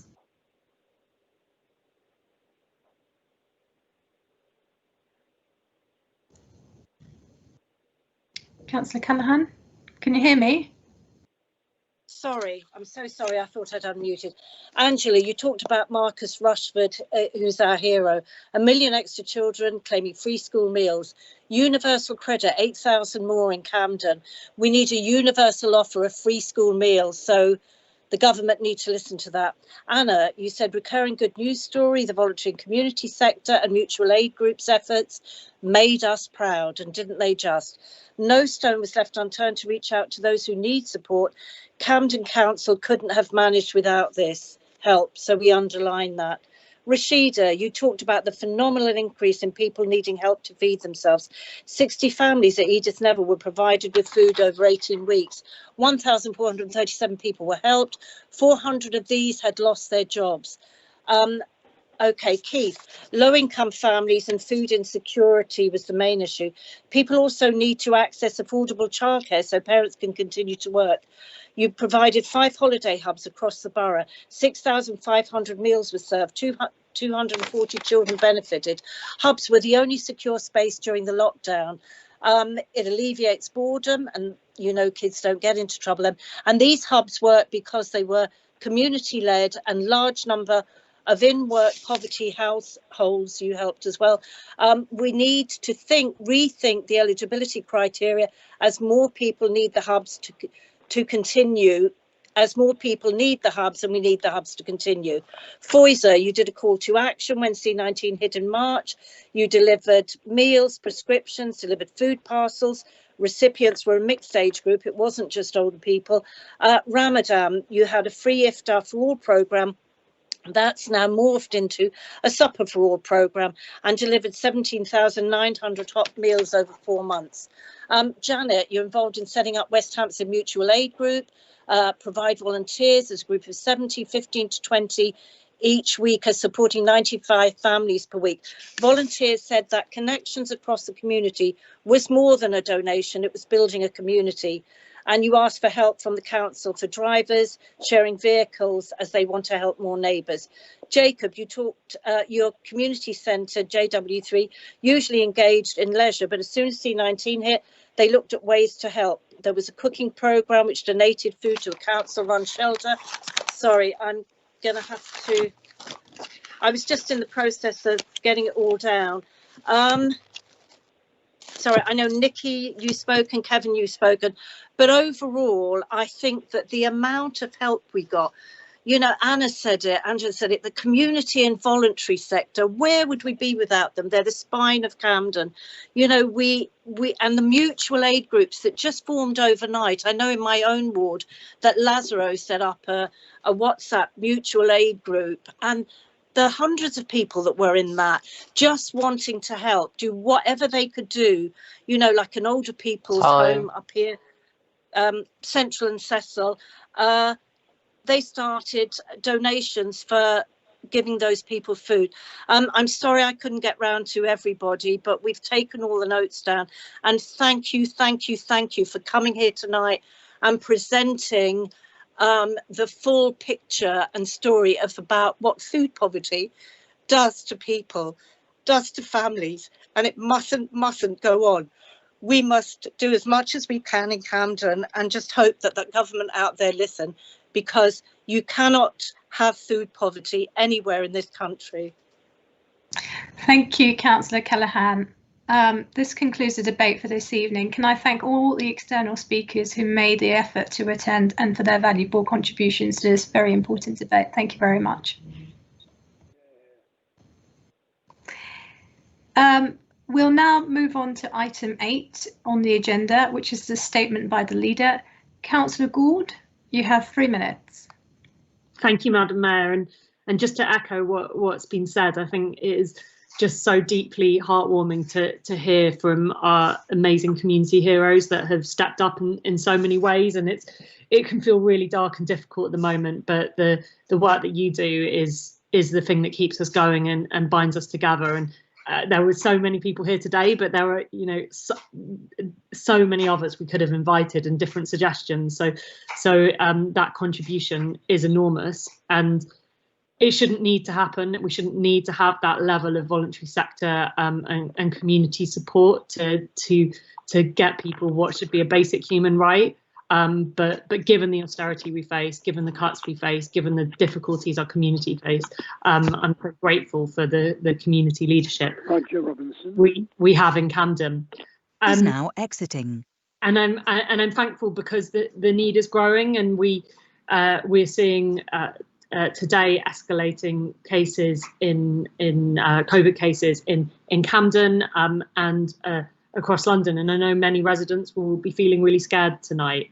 It's been really tough, and for our communities, people are just recovering from the trauma of the first wave, and now it looks like we're really in the start of the second wave. And it's been really hard, I think, for people to find that kind of hope and spirit of the first wave, because people are exhausted. And it's especially true with some of the national difficulties we've seen around test and trace, the failures, the lack of listening to local places. But I think despite all of that, we still have enormous power in Camden to change things, as we saw today.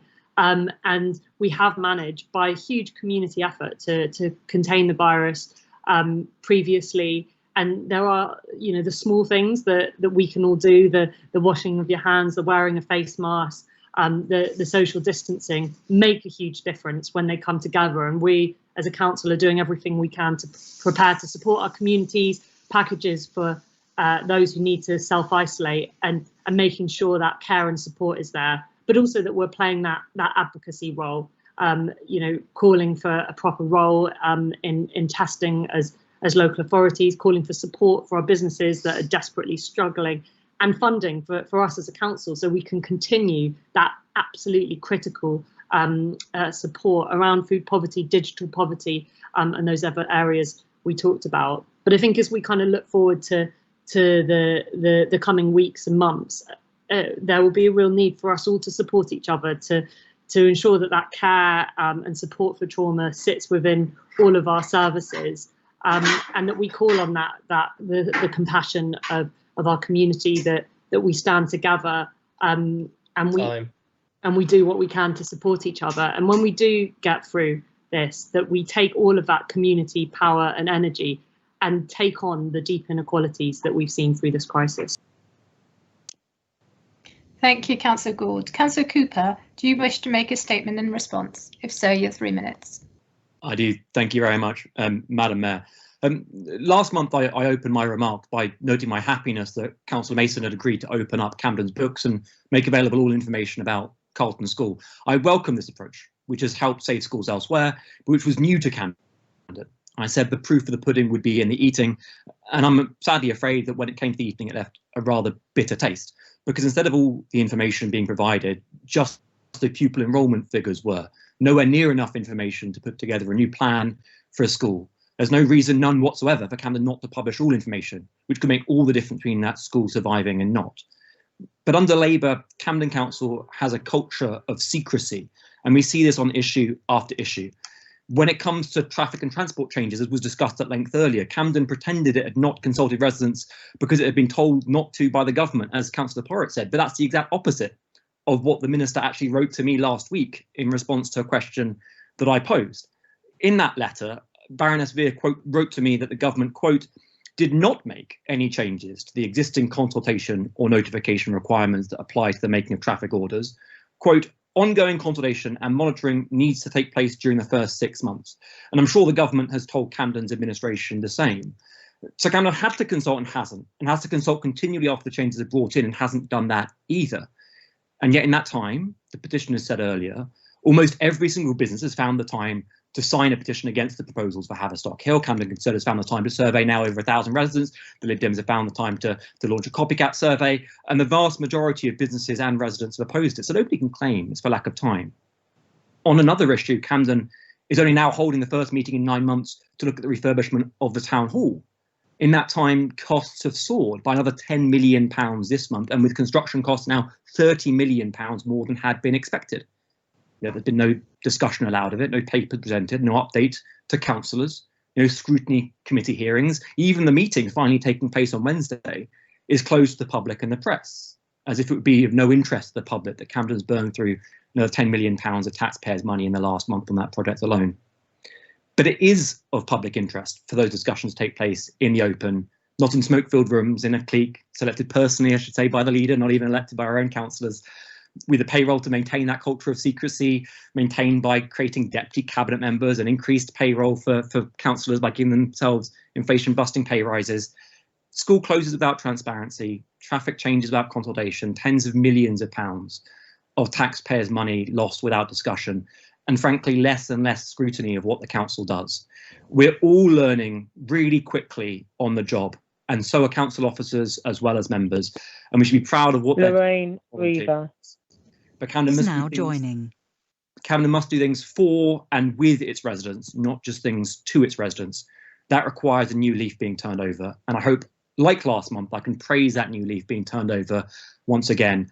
But I hope that praise is not missed like it was with the approach to Colton. Thank you, Councillor Cooper. Over to Councillor Porritt. Do you wish to make a statement?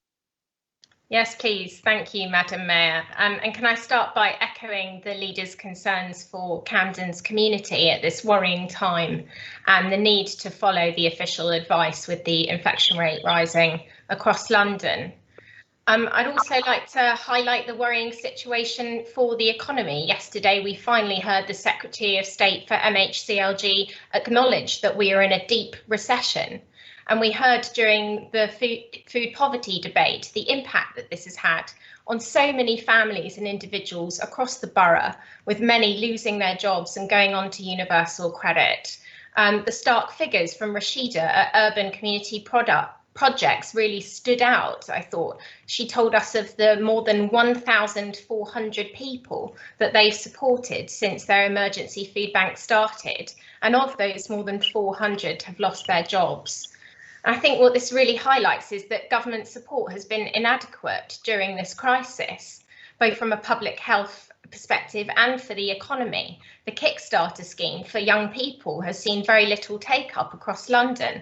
London Chamber said only 16% of businesses are actually planning to use it because most of them are worried about even surviving, not taking extra staff on. So we've still got that risk of a lost generation. And really, we're in a situation whereby government incompetence has left us in a halfway house, whereby the infection rate's rising and our businesses and jobs are being hit harder by the effects of new restrictions, including the nonsensical 10 p.m. curfew. And this is, of course, all having an impact on people's mental health as well. It was World Mental Health Day the other day, and I think this is a poignant reminder of how much everyone has been affected by these circumstances, young and old, across communities. People are finding it really, really tough. We put a motion forward later about the government's testing shambles. That's what got us into this mess in the first place. Last month, 40% of London's testing capacity was taken out of the capital and diverted elsewhere. And if we had had a clearer picture of how the virus was spreading, we wouldn't now be in this disastrous situation whereby we're having to look at new restrictions. And what this really highlights is just the sheer lack of leadership in a crisis from this government. The comedian Ian Hislop commented recently on the lack of quality in the cabinet, a consequence of having the same party in government for so long. And what does this really mean? Poor leadership means poor design. We've seen this with the government's ill thought out planning reforms, which are going to take power away from local communities. And sadly, this is what we're stuck with. So what can we do in our patch about it? Well, the Lib Dems have welcomed the establishment of the Council's Renewal Commission, But we've been urging from the outset that residents, the voluntary sector, and indeed local businesses should be involved in shaping the future of our borough. Sorry, I will finish my comments. And we've heard from the deputation tonight on the Haverstock Hill scheme why that's so important. If you don't design schemes with the local community, you won't bring them along with you. So to Councillor Gould, I know you're minded to be constructive. So I urge you to ensure that Camden residents and the wider community are involved in designing the changes that we all want to see to make our borough a greener, fairer and safer place to live. Thank you. Councillor Gould, do you wish to make some comments in response? Yeah, thank you very much, Madam Mayor. And I have to say it's pretty galling to be lectured about accountability and transparency from a Conservative whose government is leading the test and trace system, which must be one of not just the most inept systems that we've seen, but one of those was absolutely unclear to anyone how it's working, how the contracts have gone through, and saw 20% of testing capacity taken out of London just when we needed it, and has left Camden residents without access to tests. And we in Camden, I don't know if you've read Camden's external peer review, Oliver, but we are praised in that for the leadership we've shown around participation and engagement. And in fact, it says that there are lessons to be learned from councils across London and the country because of our leadership in those areas. And as for the traffic schemes that we're putting in place, I just wanted to share a couple of quotes with you. The first is, "That's why now is the time to shift gears and press ahead with our biggest and boldest plans yet to boost active travel so that everyone can feel the transformative benefits of cycling." And the second is, "We've got a once-in-a-lifetime opportunity to create a shift in attitudes for generations to come and get more people choosing to cycle or walk as part of their daily routine." And those quotes aren't from Councillor Adam Harrison, they're from the Prime Minister and Grant Shapps. People I very rarely agree with, but I do agree that it is critical that we take this once-in-a-generation opportunity, and that your government has put money into councils around the country, and they have said that money can only happen if there is rapid action on these schemes. And that is why we're seeing schemes happening around Camden and around the country. And those schemes in Camden are in response to over 1,500 people who shared with us the changes they wanted to see to their local community. And we've always taken the lead in sharing and working with our communities. But it's surprising to hear you going against your own government and continually coming here to talk down schemes that will improve the air quality and accessibility for Camden residents. Thank you, Councillor Gould. There'll now be 15 minutes for questions to the Leader and Cabinet members. I will select questions from the list of names who have already indicated that they have a question to ask. Each councillor selected will have up to 1 minute to ask a question, and there'll be an opportunity to ask a supplementary.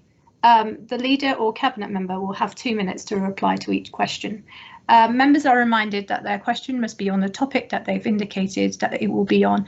If it's not on the topic, I will rule it out of order and we will move to the next question. Would Councillor Berry now like to ask Councillor Gould a question on the second phase of the Chalcott's review? Thank you, Madam Mayor. Yes, so with the Grenfell inquiry now hearing evidence about contract decisions and resident involvement in the work there, I wanted to ask for the latest update on the timing of phase 2 of the Chalcott's independent review, which will look at the same issues and has wide implications for residents throughout the borough. So can you tell us when phase 2 of the independent review will be set up, and give any update on the legal case you started nearly a year ago against the PFI contractors? Over to you, Councillor Gould. Thanks, Councillor Barry. Unfortunately, I don't have much of an update except to say that we are, as you know, in ongoing litigation, and the legal advice we've had internally and externally is that to begin the report before we completed the litigation would potentially compromise it. So it is a kind of a longer process than, well, it is a long process, but I think that we are committed to getting accountability for our residents, for pursuing that, and as soon as we're in a position to have that that open review, we will. But I don't I can't tell you exactly when it will be, because my understanding is we're still in a kind of an early stage of that litigation process. Can I ask a supplementary, Madam Mayor? Yes. Thank you. Thank you, Councillor Gould. And I understand legal wheels move slowly, but I'm concerned that evidence, including around poor resident engagement and oversight, the poor organisation of the works inside the building, which may not relate to the legal case, but which residents and council officers may hold, is likely to be effectively evaporating while we wait all this time. People living in the towers may move away, lose their records, lose their emails. Officers may leave the council. Reorganisations could destroy key evidence. So why not start now? Reassure us the commitment you made in 2017 to review how and why this happened isn't being quietly dropped. Set some of the terms of reference and start gathering this evidence from residents so that we don't lose it. Go ahead. Yeah, just to reiterate what I said, the kind of legal advice is if we kind of start that open process, we could put in jeopardy the litigation, and I think that is critical we've got to hold account those who did those works. But just to reassure you that quite the opposite. Part of the reason it's taking so long is there's been a huge effort to get together all of the information and evidence to go into that legal inquiry. So the kind of pulling together of information has been a huge process, and those questions are being asked. And there's a massive process, as ward councils will be well aware of engagement and consultation with residents. But we are, because of the legal litigation, we're having to pull together that evidence. Okay, thank you. Thank you. I have a question from Councillor Simon to Councillor Gould on climate emergency. Councillor Simon. Thank you, Madam Mayor. COVID has meant that the normal scrutiny functions of the council have been operating at a reduced level, and at the most recent leaders and whips meeting, we were told that due to resource constraints, this is how it will stay for the foreseeable future, despite a growing backlog of important issues that need attention. I was therefore surprised to see on Twitter last week that Camden's Climate Citizens Panel had its inaugural meeting, and that its function will be to scrutinise the council's performance in meeting the Climate Action Plan. Now, while we all welcome the help of appointed experts in this very important area, I would like to ask the leader why elected members have not been involved in the panel. So the Climate Citizens Panel was actually a recommendation of the Citizens Assembly, which happened last year. And as you'll remember, the Citizens Assembly participants came to speak to this full council, and I think we unanimously supported the recommendations from that report, 18 recommendations, which included a recommendation to set up a citizens advisory panel to work with the council on meeting our ambitions and to hold us to account as citizens to the promises we made to the Citizens Assembly. I was there at the session when they made that recommendation, and I think I've rarely seen anything like the kind of strength of kind of hope and engagement we saw from our community around change at that Citizens Assembly. People from vastly different backgrounds, but they were really worried that they would give these recommendations into the council and that they wouldn't continue, they wouldn't know that there had been that whole scale change. So it was one of their recommendations. It's one that we accepted, and that you supported as well as me as we took it forward. And so we've actioned that, and that will obviously sit alongside the kind of the work of scrutiny and the board members in holding us to account. And I think it's such a massive and crucial issue for our future that having those different levels of accountability and transparency and scrutiny is really important. Councillor Simon, do you have a supplementary? I do, Madam Mayor, if I may. Yeah, I mean, that's all very well and good, and I do remember that meeting well, and I think it's important to stick to those aims. However, those were made in normal times when we did have our normal scrutiny function, and there would have been the ability of councillors to join in with that important work of looking at the council's progress in meeting the Climate Action Plan. At the moment, that is not really happening as a result of the restrictions on our scrutiny functions. And I would also like to raise the issue on this front that the meeting last week was not, the membership of the panel has not been made publicly available. There are no published terms of reference. There was no prior announcement of the meeting publicly. There was no agenda, and there's so far no minutes have been published. It's all quite opaque and mysterious. So I'd like to ask, to ensure the panel is credible and accountable, I'd recommend, and I'd like to know if you would accept this, that the panel should move within the council's normal transparent committee system, and that councillors should be given some kind of role in it until such a time that we can resume our normal scrutiny functions. So, I mean, as to the question of scrutiny, as you'll remember, there was a cross-party conversation that actually I didn't partake in because of the important role scrutiny has in holding me to account, and there was a kind of collective agreement to continue with the current arrangements of the COVID-19 oversight panel to have scrutiny meetings linked to Cabinet. And I actually believe the climate action plan did come to scrutiny during the COVID period.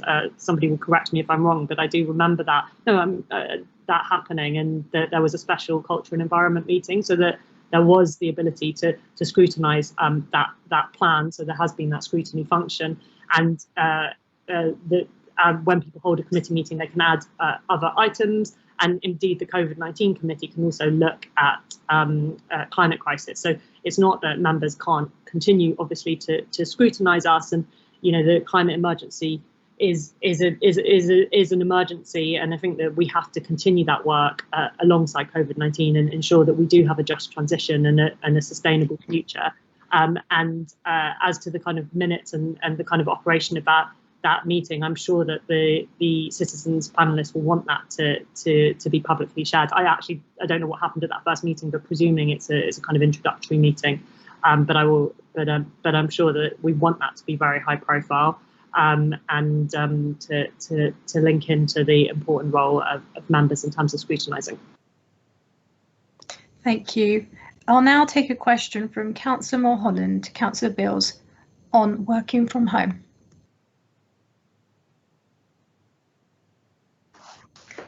Thank you, Madam Mayor. So, question to Councillor Beales is actually relevant in the context of what we've been hearing this evening, both from businesses impacted by COVID, and also in the context of food poverty, and hearing loss of jobs and loss of income has really affected people. So, I mean, really, our whole economy, I guess, is being reshaped by COVID. And there have been kind of a recent refocus, I guess, on working from home. Our first being told we should work from home, and being told we should go to the office, and now being told we should work from home again. So yeah, I wondered if you had any insight in the impact that's having on the economy locally in Camden, and also what support might be available from the government impacted businesses, so we can try and support our own businesses in Camden. Thanks.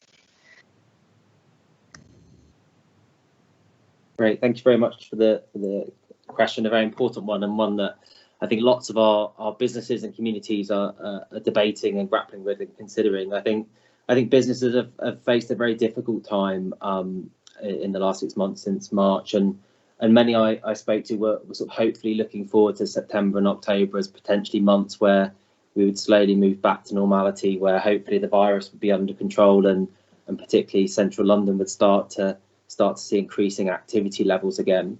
I think unfortunately, with the lack of the ability of this government to effectively deliver a track and trace system, to have testing where it needs to be, to restore confidence and keep the virus down effectively, we've seen the recent announcements culminating in potentially another 6 months, has been indicated by the Prime Minister of significant home working. I think many businesses that were holding on are now having second thoughts about that, and we know from the universal credit figures already, 171% increase in universal credit applications in Camden, a figure very similar, if not higher, across other areas of London. I think that the lack of major offices seeing high footfall, impacts retail and hospitality businesses in central London, and sort of secondary supporting businesses too. And I think, in terms of what Camden has done in response to that, we've now distributed over £76 million of grants from both discretionary and the original grants pot, and we're working very hard to support social distancing changes and transport changes that Councillor Harrison has outlined before in partnership with businesses, which they welcome. I think we're having conversations ongoing with our major and smaller business communities, and I think what they're calling for is sort of a second series of support packages that recognise the ongoing disruption, particularly to the central London economy. And going forward, I think we'll be working with them and writing to government to push for extended business rate flexibilities. I think a reversal in the decision on VAT, and really the need for partnership work between central, regional, and local government and business. And I think what they're asking for is, we need to work together to invest in central London to make the sorts of transformational changes which are going to be needed and not resort to short-term thinking, permitted development rights. Councillor Beales, do you mind wrapping up? Sure, and some of the messages we've seen around encouraging large sectors like the cultural sector just to change career, which isn't practical and isn't something for the long term. Councillor Mulholland, do you wish to ask a supplementary? Just a very quick follow-up to say that you mentioned central London businesses in particular, but as we've heard this evening, there are businesses all over Camden that are affected. So just to kind of confirm that you're taking that all into account when you're thinking of the council's asks. Yeah, certainly, very helpful point. No, so that's true. I think our grants, our business rates grants, were distributed widely across Camden and the borough, and many of the projects that we're doing, the street food projects, which we're supporting in a number of local high streets like Belsize, as well as Drummond Street. I think, as you'll be well familiar, we're looking to take forward an investment project in Queen's Crescent, a £1 million investment project there to support the neighbourhood centre. I think one of the positives from this crisis is actually that neighbourhood centres have become, if anything, more relied upon and more popular as people shop local. And I think our commitment towards a sort of 10-minute city idea, that people should be able to access a local high street within 10 minutes of walking and cycling, I think will be more important going forward, and as part of our thinking, emerging thinking around the high streets renewal work. Thank you. I'll now take a question from Councillor Adams to Councillor Olszewski on the Town Hall refurbishment. Thank you, Madam Mayor. Members will have just heard from Councillor Cooper about the refurbishment project costs, construction costs rising from 29.5 million up to 63 million, which is the latest level. This is more than double, and it's not a light matter. While the discovery of complications may explain some extra work, and COVID restrictions might be a factor, this is nonetheless a huge increase. The feasibility for this project suggests that it's still considered to be self-financing over a 30-year period, but that depends inevitably on the take-up of the rental office space and also on interest rates remaining relatively stable. That this scheme is being managed internally by the council without detailed scrutiny concerns me. Will the Cabinet member agree to a more open handling and a greater scrutiny of this costly and close-to-home project?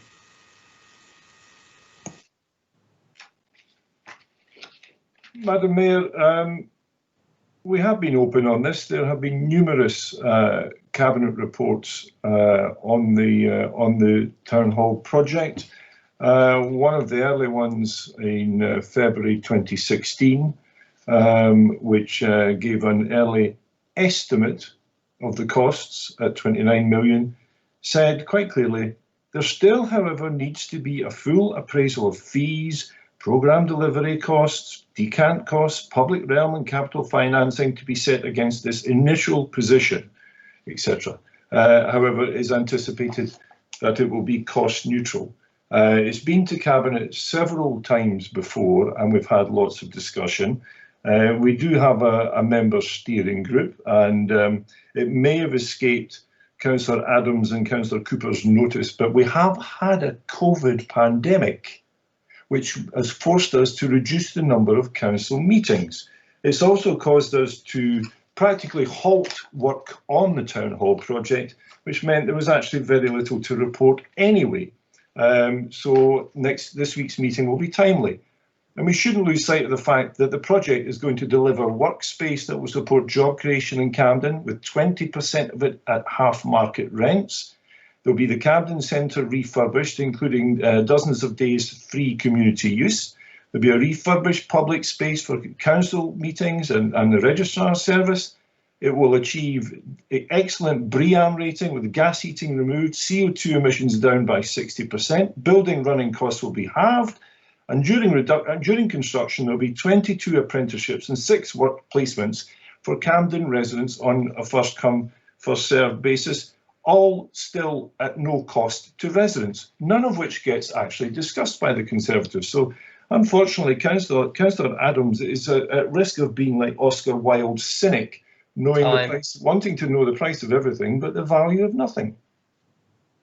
Councillor Adams, do you have a supplementary question for Councillor? I think I probably do. Thank you, Madam Mayor. Thank you, Councillor Olszewski.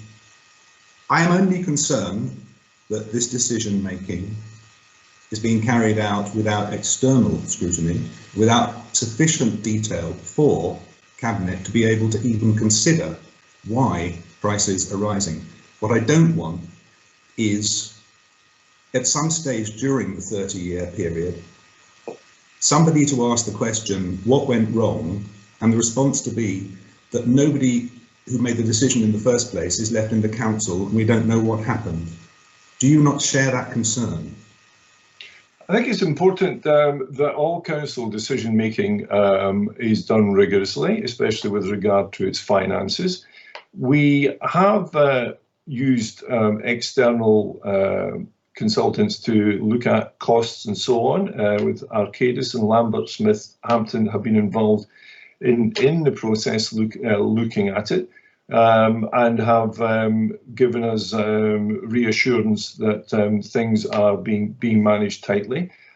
We also are always subject to internal and external audit, so there is a rigorous process for that. I have confidence in that process and in what officers are telling us.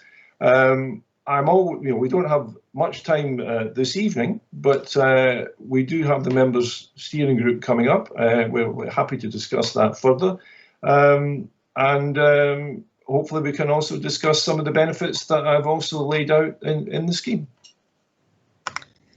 Thank you. That concludes that section of the agenda. So we'll move on to item 9. It's a report from the Borough Solicitor on appointments to council bodies. Are there any nominations? If any of the whips wish to propose any changes, please indicate your wish to speak in the chat box now.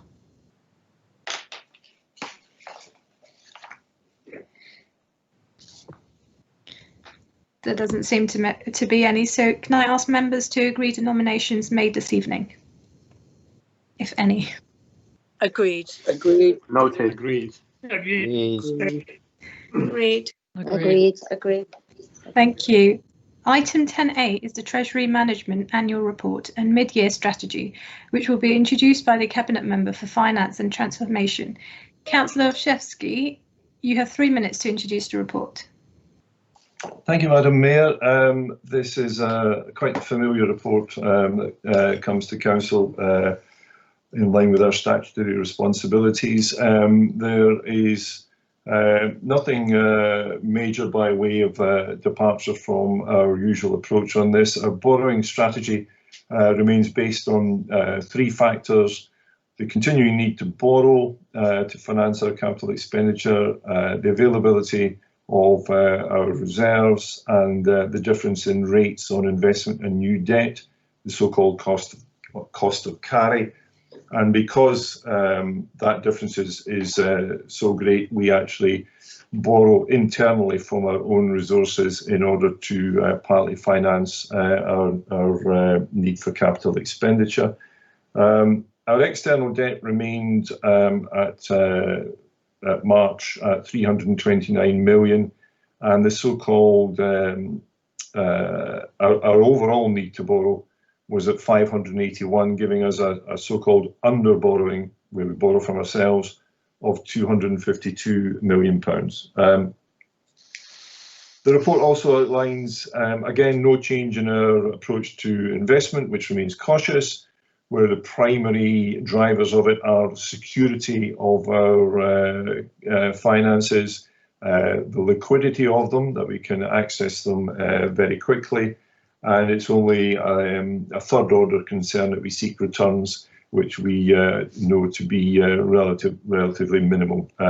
So we are not in the market for buying supermarkets or office blocks. There is one specific new decision for us to make, which is to delegate authority to the Executive Director for Corporate Services, should it be required to make changes in our use of money market funds in the event of the country as a whole moving into the realm of negative interest rates. We may have to act quickly were that to happen, and it's important that we formally decide to delegate that authority, as I don't think we will have a similar report coming to Council until I think February or March next year. That's all. Thank you, Councillor Olszewski. Are there any questions or comments on the report?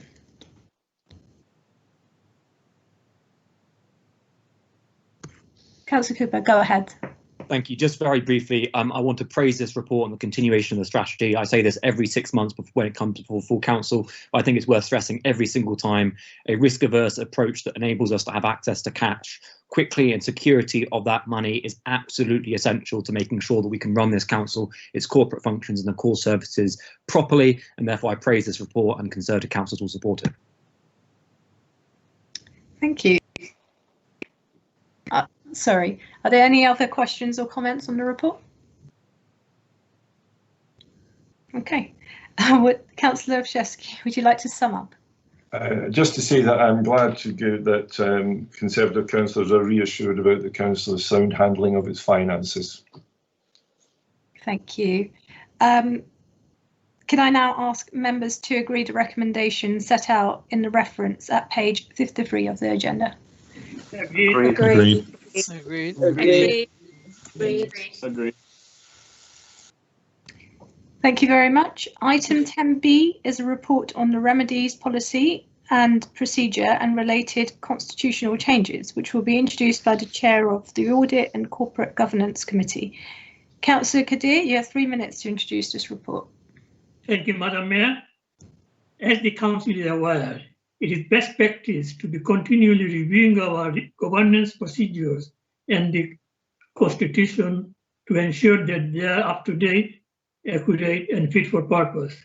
The report before you sets out the revised procedures, the revised corporate remedies policy, which the committee has thoroughly discussed and already agreed. And this report related to the constitutional change which the council is asked to agree. Last year, the committee agreed a new corporate complaint policy, and the remedies policy builds upon that to set out the amount that the council may pay to those affected when a complaint is upheld, with the amount set out being in line with the guidance of the Ombudsman. The committee agreed that the correct approach is for the committee to set the policy and for the officers to agree the specific remedies on a case-by-case basis.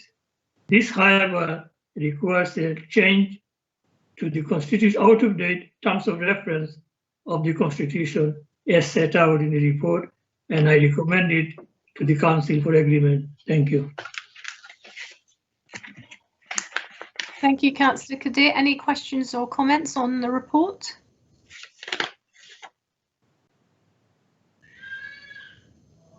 Okay. Councillor Kadir, would you like to speak any more on it? I just said what I have to say. Thank you very much for all agreeing to this one. I'm sure that it will be implemented as soon as possible. Thank you. Thank you. So can members agree the recommendation set out in the reference at page 69 of the agenda? Agreed. Agreed. Agreed. Thank you. Thanks very much. Item 11 is a report from the Borough Solicitor on the uncompleted business from the Council meeting held on 7th of September, containing the written questions and answers submitted in connection with that meeting. Could the Council please note the report?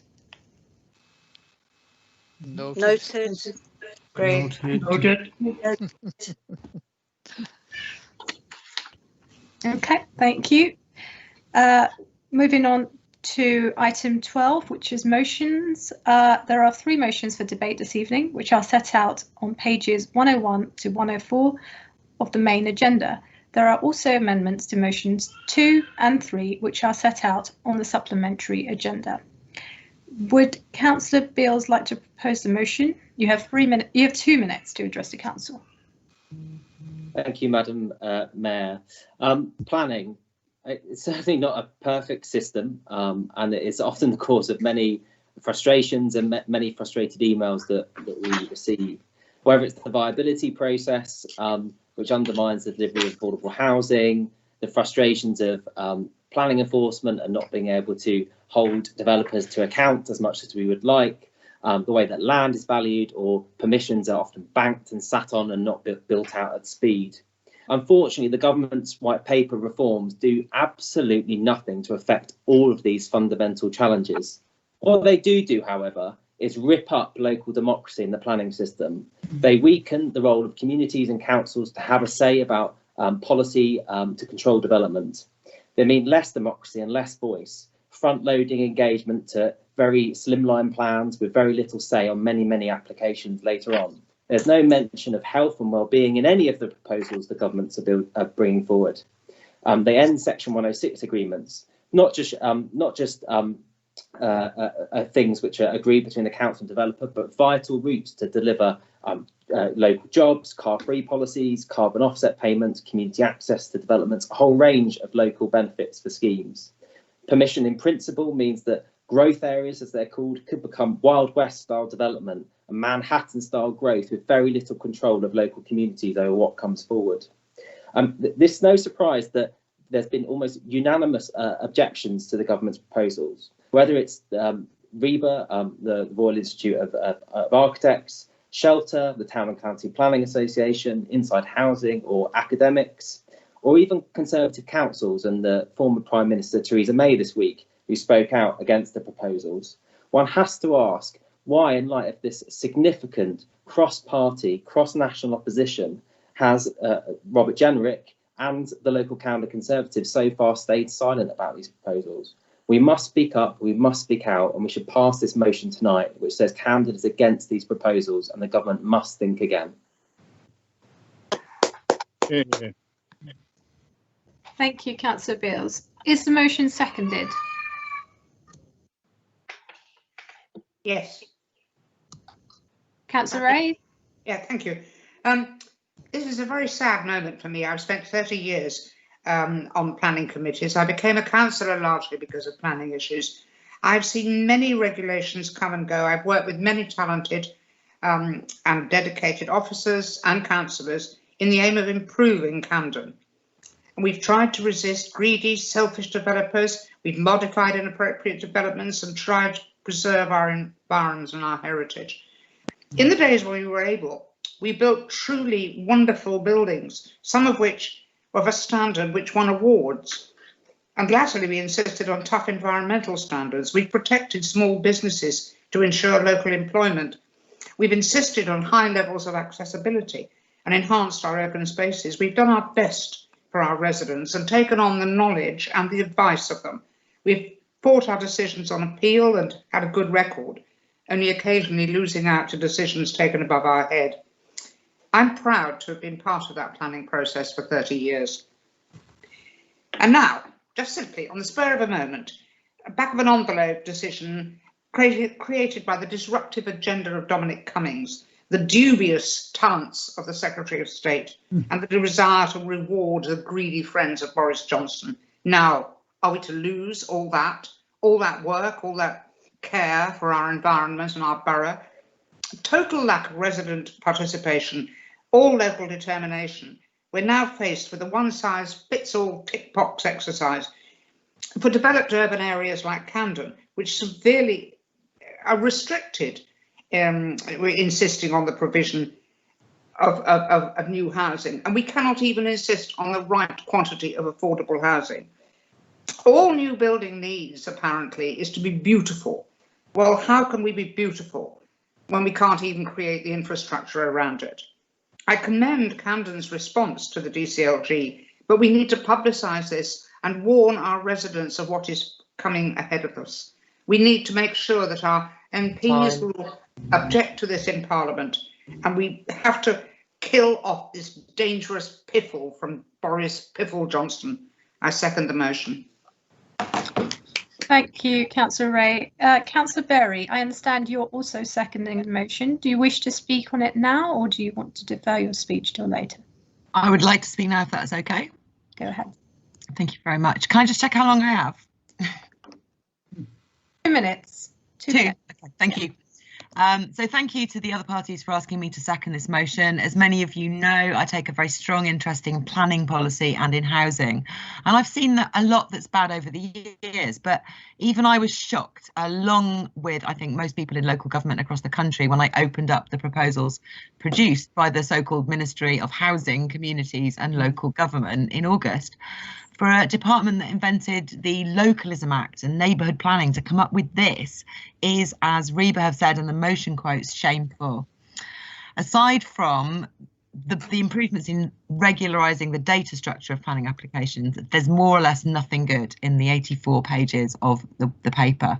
They are top down in the extreme, these proposals. They propose to cut out local communities and residents from having a say on almost anything other than a Google map of their area every few years. They're in many places confusing, contradictory. They make mistaken assertions about the planning system being to blame for the slow delivery of affordable homes, when it's the big land and permission banking players in the market system and the outrageous waste of billions of pounds of subsidies for Help to Buy, which are obviously much bigger culprits. They wipe away environmental protections and information. They even throw away the good work and evidence base on the reasons for delays in planning in their own Letwin review. In building after planning permission in the Letwin review. They are set to throw housing and planning into turmoil again and crush years of work by councils like ours and local areas adapting to their last planning reorganisation, which we've all done in good faith. In short, these are an ideological mess. They are the wrong idea at the wrong time. I hope Conservative councillors here today will join us and the Local Government Association in opposing the white paper and supporting this motion.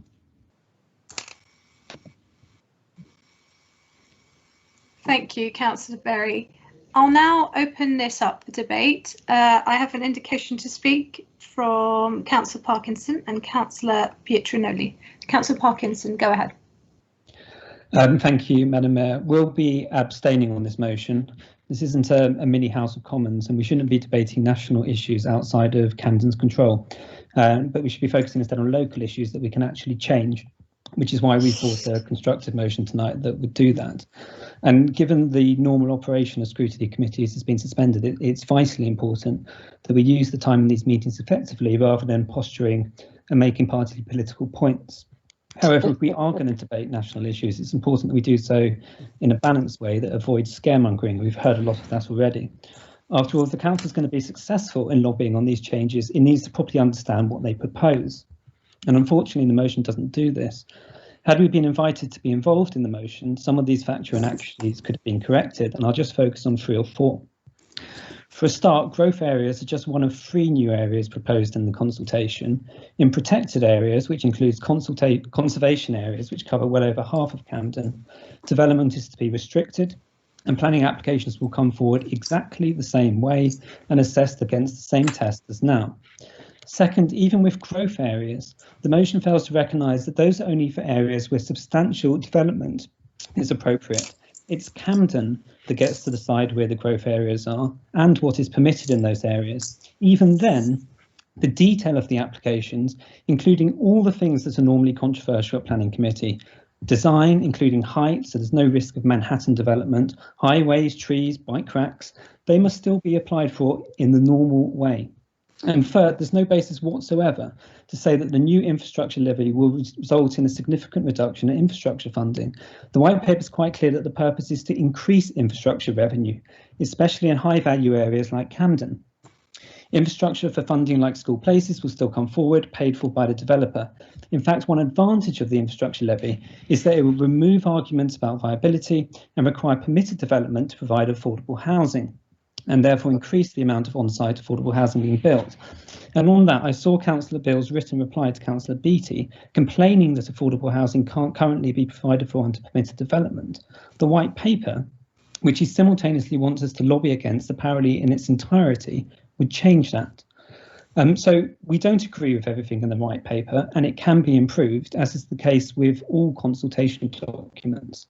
But it's important that we respond in a balanced way if we're going to change the areas that need improvement, whilst also keeping the good things in the proposals, like the renewed focus on good quality design, through locally set design codes in neighbourhood plans, and the proposals to make it easier for the public to know about and respond to applications. Members, it's Vicky here. I think the Mayor may have just dropped out of this call, so can I suggest we pause the meeting for a second while she tries to get back in? Rich, could you pause the live stream, please? Hi, Vicky. I'm going to have to use Thomas's computer. So can we just carry on with us two in one from one? I am still present in the meeting for the record. Okay, Rich, if you could restart the live stream for me, please. Okay, Councillor Parkinson, so you've finished your contribution. I'll take a question or comment from Councillor Pietronelli. Thank you, Madam Mayor. Though I think Heather, Councillor Johnson asked to make a contribution before, but it's absolutely fine. I'm just going to say a couple of things. The first one is I'm really puzzled by the Conservatives group attitude, and they used the same strategy when we were discussing about Brexit, that are national issues, and they don't understand the importance of those issues for the local residents, and they don't understand the importance of the council making a clear point of representing those views nationally, because through this motion and through the work that we are doing with the local community on these issues, we can help shaping that national policy, which is part of what we do as council. As Flick was saying at the beginning, you know, being a member of the planning committee means being a person able to shape really the future of this borough and make life better for our residents. And the other thing that I really found terrible by the Conservatives, they have been having this sanctimonious attitude of defending and of opposing, any ETO and any proposal that we're doing because there is no consultation with the residents. And this proposal is the biggest theft of local democracy that could happen, because they're going to be removing the power of local people to comment and to discuss the application that will impact their own area. And the third point that Councillor Parkinson hasn't touched on is the abolition of Section 106. And the fact that, as many of the experts have said, and that Section 106 is the only way at the moment that we have a council to.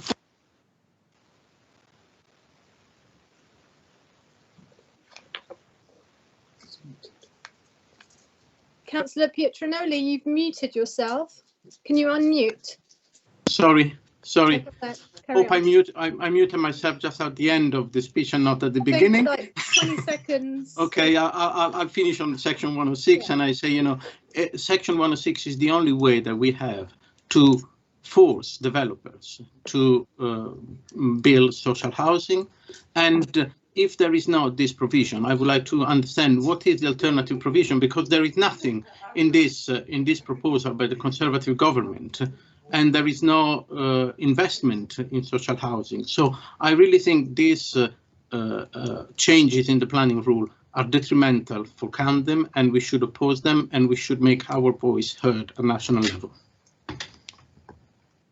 Thank you. Councillor Johnson, do you wish to make a contribution? Yes, a lot of what I would have said has already been said, but just a couple of points. I think that a lot of the work that goes on at the moment isn't just what happens in planning committee, it's what happens beforehand with the pre-app work that we do. And to say that it takes a long time to get planning applications through is actually not taking note of the fact that there's an awful lot of work to do with a lot of these applications. We get applications that are proposals that come in that are god awful, and it takes our officers a lot of work to go through and to actually wrestle improvements from developers before we even get anywhere near something coming to planning committee. So it takes time to get a good scheme. I think what the government is proposing is something that's quick and easy, dirty, quick and easy, and they will not be good schemes. It may be that Camden is not going to be as badly affected as the rest of the country will be. That's no reason to support these proposals. And quite frankly, I think it's the thin end of the wedge. We might have some protection now, but once these proposals are in, I wouldn't be at all surprised to see even more erosion in the future around conservation areas and any other protections that we think we might have. All in all, they are a bad deal for the public and for our environment. The end. Thank you, Councillor Johnson. Councillor Beales, do you wish to sum up before we go to a vote? Certainly, thank you, Madam Mayor. So in summary, it's been said that these changes will remove local democracy and will cut the number of affordable homes. They're not my words, they're Theresa May, the former Conservative Prime Minister's words last week. Don't trust me, trust the former Prime Minister of your own party, Councillor Parkinson and Councillor Cooper. You almost want to have it both ways. You say absolutely nothing will change, everything will be the same, and yet your own government says that this is, a revolutionary change to the planning system. They'll free up developers and remove all this red tape and pesky local council bureaucracy. You can't have it both ways, and you're not. The truth is, quite plain and simple, black and white, the changes are there for all to see. Your own changed housing algorithm, you love an algorithm, as we found out with the education debacle. Your own housing algorithm will change Camden's housing target from 1,000 homes a year, as it is now, which is incredibly difficult to meet, to 5,600 homes a year. That's in Camden and very similar in Westminster. That is frankly completely unachievable. And if that sticks, it will mean Manhattan-style development. If we're forced to build 5,006 homes each and every year in Camden, where will they go but up? And you can say all you want that conservation, don't worry, my voters, don't worry, my friend, conservation areas will be fine. Well, conservation areas can see growth areas in Camden. This is not a massive borough. We live next to one another in growth areas, renewal areas, and protected areas. Seeing massive 5,600 homes a year developments in Camden will affect all of our conservation areas, just as it will affect growth areas.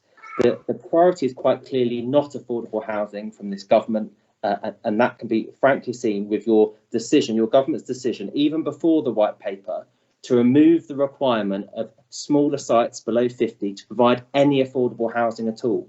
For context, that's more than half the development sites in Camden. In an 18-month period alone, that will mean at least 75 less affordable homes for families in Camden in 18 months. And we all know that whilst it's apparently a temporary measure, what's the betting that the government will want to extend that further beyond that period? Quite simply, this is the biggest threat to local democracy and effective planning that we've had since the establishment of the planning system over 60 years ago. It's no wonder that the community, the three political parties that are signing this motion are up in arms, united against this. It's a real shame that your party can't put local democracy, local residents' needs above your own political ambitions and vote with this motion, with the community in Camden and against these disastrous changes. Thank you, Councillor Beales. Can we now vote on the motion? I will hand over to Committee Services Manager to conduct a roll call vote. Thank you, Madam Mayor. Members of the Council, when I call your name, could you please firstly confirm that you've been able to hear the debate on the entirety of this first motion, and then indicate whether you're voting for, against or abstaining on the motion as moved by Councillor Beales. Councillor Adams. Thank you. I heard everything in the debate and I abstain. Thank you. Councillor Ali. Heard the whole debate and I'm for. Thank you. Councillor APAC. I've heard everything and I'm voting for. Thank you. Councillor Beales. I've heard for. Councillor Bellows-Shanahan. I heard the whole debate and I'm voting for. Thank you. Councillor Berry. I heard and understood and I'm voting for. Thank you. Councillor Boyland. I've heard and understood the debate and I'm voting for. Thank you. Councillor Callaghan. I've heard and understood everything and I'm voting for. Thank you. Councillor Casarani. Yes, I've heard the debate and I'm voting in favour of the motion. Councillor Cooper. I heard and understood the debate and I'm abstaining. Thank you. Councillor Cotton. Heard, understood and voting for. Thank you. Councillor Eslandoost. Heard, but not voting as Mayor. Councillor Francis. I heard and understood and I'm voting for. Thank you. Councillor Fulbrook. Heard everything and I'm voting for. Thank you. Councillor Gardner. Heard, understood and voting for. Thank you. Councillor Gould. I've understood it and I'm voting for. Sorry, Councillor Gould, could you repeat that? I missed the last bit. I heard the whole debate, I understood it and I'm voting for. Thank you. Councillor High. And I heard everything and I am voting in favour. Thank you. Councillor Harrison. I heard and understood and I'm voting in favour. Thank you. Councillor Headland-Wells. I've heard and understood and I'm voting for. Thank you. Councillor Hickson. I heard and I abstain. Thank you. Councillor Johnson. I heard and I'm voting for. Councillor Kelly. I heard, understood and I'm voting for. Thank you. Councillor Katoon. I heard, understood and I'm voting for. Madlani. I've heard the discussion and I'm voting for. Thank you. Councillor Mason. I've heard and understood and I'm voting for. Thank you. Councillor Mulholland. Thanks. I've heard and understood and I'm voting in favour. Thank you. Councillor Newman. Thank you. I heard and I'm abstaining for the reasons set out by Councillor Parkinson. Thank you. Councillor Olad. I've heard, understood and I'm voting in favour of the motion. Thank you. Councillor Olszewski. I've heard the discussion, understood it, and I'm voting in favour of the motion. Councillor Parkinson. Heard, understood and abstaining. Thank you. Councillor Pearson. I heard everything and I'm voting in favour. Thank you. Councillor Pietranoli. I heard the debate, I understood it and I support the motion. Thank you. Councillor Porritt. I've heard and understood and I'm voting for. Thank you. Councillor Credere. I heard, understood and I am voting for the debate, for the motion. Councillor Rahman. I heard and I understood and I'm voting in favour of the motion. Thank you. Councillor Ray. Heard, understood and voting enthusiastically for the motion. Thank you. Councillor Reaver.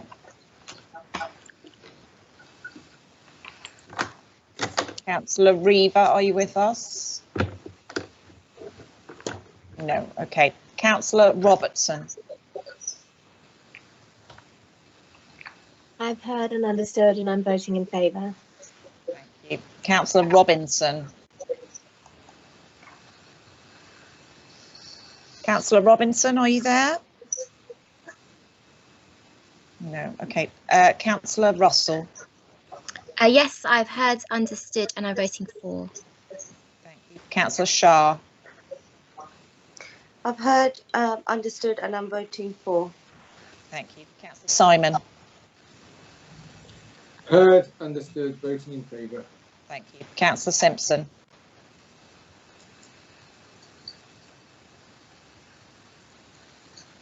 Councillor Simpson, are you there?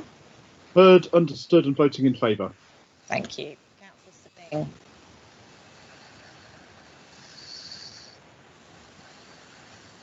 Councillor Singh, are you there? I'm here, Vicky. Thanks, Vicky. Heard, understood, voting for. Thank you. Councillor Spinella. Heard it, understood it, abstaining on it. Councillor Stark. Heard, abstain. Councillor Tahiri. I heard the whole debate and I'm voting in favour of the motion. Thank you. Councillor Tawari. I heard the whole debate and voting in favour of the motion. Thank you. Councillor Tomlinson. I heard the debate and I'm voting in favour. Thank you. Councillor Vincent, are you back with us? No. Okay. Councillor Wright. Heard, understood, voting in favour. Thank you very much. That motion is passed, Madam Mayor. Thank you very much. We don't have sufficient time to hear the second motion, so I've taken advice and we'll move on to open session. If it would help, I will happily accept the amendment that's been tabled by Councillor Harrison to ensure we have time for it and reduce the number of roll calls. Okay, so do you propose that we forego any comments, speeches, and just go straight to a vote? I would just, I think that would be helpful, yes. Okay. Lorraine Weaver is now exiting. Okay. Okay. Madam Mayor. Who just spoke? Sorry, I can't. Samantha here. Samantha, go ahead. Yeah. The third motions sort of have amendments to it. No, we can't, Tamata, we can't even go to third motion. We're talking about second motion. So we don't even have enough time to hear the second motion. So Councillor Cooper has accepted the recommendation to go straight to a vote. Can we do that? Can we at least move and second the motion formally, please? Yes, Madam Mayor. Yes, if we just very quickly go through the order and have it moved, seconded, amendment moved, seconded, then go to the vote. That would be fine. Okay, let's do that promptly. Councillor Cooper. I would like to move this motion. Thank you. Can it be seconded? Madam Mayor, I'd like to second the motion. And the proposed amendment. Who's? I'd like to. It's Adiga. I'd like to propose the amendment as set out in the agenda. Could that be seconded? I'm seconding it. Okay, so we move straight to a vote. Is that accepted? I think I need to officially say yes, I accept it. Yeah, great. So, is it vote time? Can we not just say we agreed? No, can we just move to a vote? No comments, just vote, vote, vote. Okay, Madam Mayor, is it me? Okay, so we're voting on the motion as the motion moved by Councillor Cooper as amended by Councillor Harrison. When I call your name, please confirm that you've understood that and that whether you're voting for, against or abstaining. Councillor Adams, please. I've heard it, understood it and for it and the amendment. Thank you. Thank you. Councillor Ali. Heard it, understood it and voting for the amended motion. Thank you. Councillor APAC. Heard it, understood it and voting for the amended motion. Thank you. Councillor Beales. Yeah, I'm voting for. You, Councillor Bello Shanahan. Yes, I heard everything and understood. I'm voting for. It's amended. Thank you. Thank you. Councillor Berry. I heard, understood, voting for. Thank you. Councillor Boyland. I've heard and understood and I'm voting in favour of the amended motion. Thank you. Councillor Callaghan. Heard it, understood it and voting for the amended motion. Thank you. Councillor Casarani. Yeah, I'm voting in favour. Thank you. Councillor Cooper. I heard it, I understood it, and I'm voting in favour.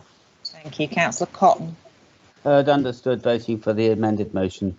Thank you. Councillor Esmondoost. Not voting as Mayor. Thank you. Councillor Francis. Yeah, heard it and understood it and voted for the amended motion.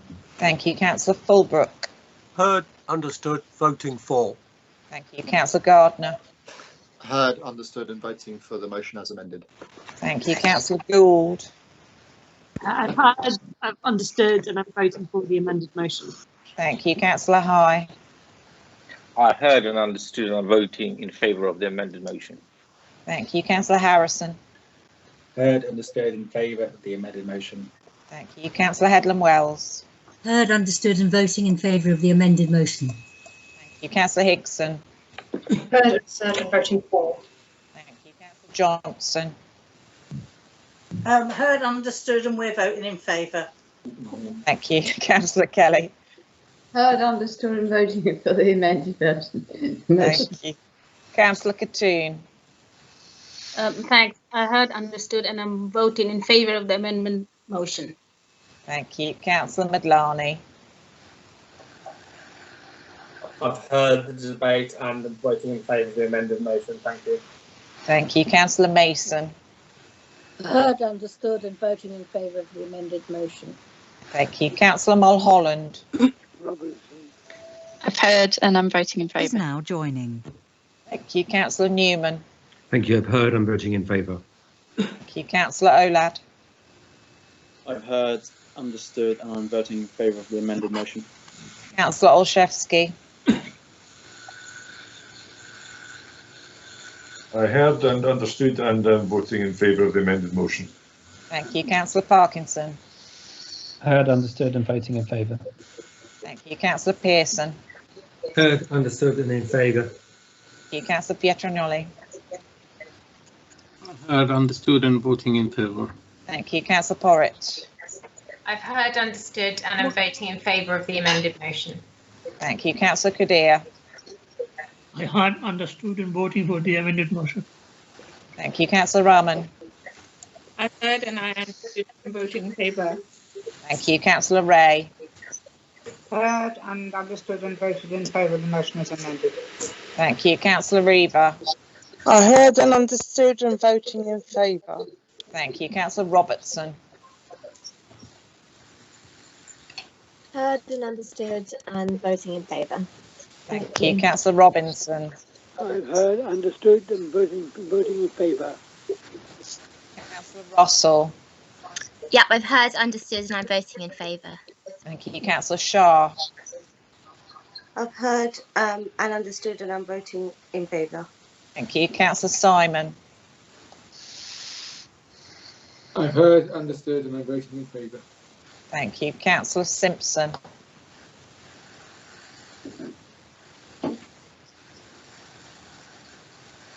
Councillor Simpson. Okay. Councillor Singh. Understood and voting in favour of the amended motion. Thank you. Councillor Spinella. Heard it and in favour, voting in favour for it. Thank you. Councillor Stark.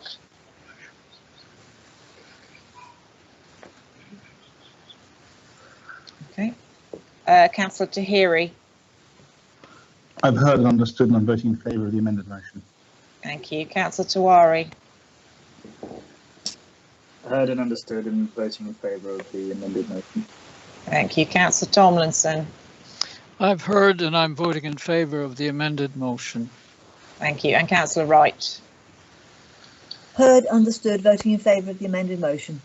Thank you. The motion as amended is carried, Madam Mayor. Thank you. Thank you very much. Excuse me, There's can no I- urgent business. The can I meeting just is raise a now point of closed. order? Can I raise Roger, a point of order. go ahead. Roger, go ahead. Yes, I did vote. I was in favour and did vote in favour of the first motion, but for some reason or other, there's something wrong with the mechanics here. It didn't go through, but I can assure you I did. Okay, thank you. Can we note that? Thank so, you. the next meeting of the council will be Monday, 23rd of November at 7 p.m. Thank you, everyone. Thank you, Madam Mayor. Thank you. Thank you. Thank Good you. night, everybody. Thank you, Madam Mayor. Rich, could you end the live stream, please?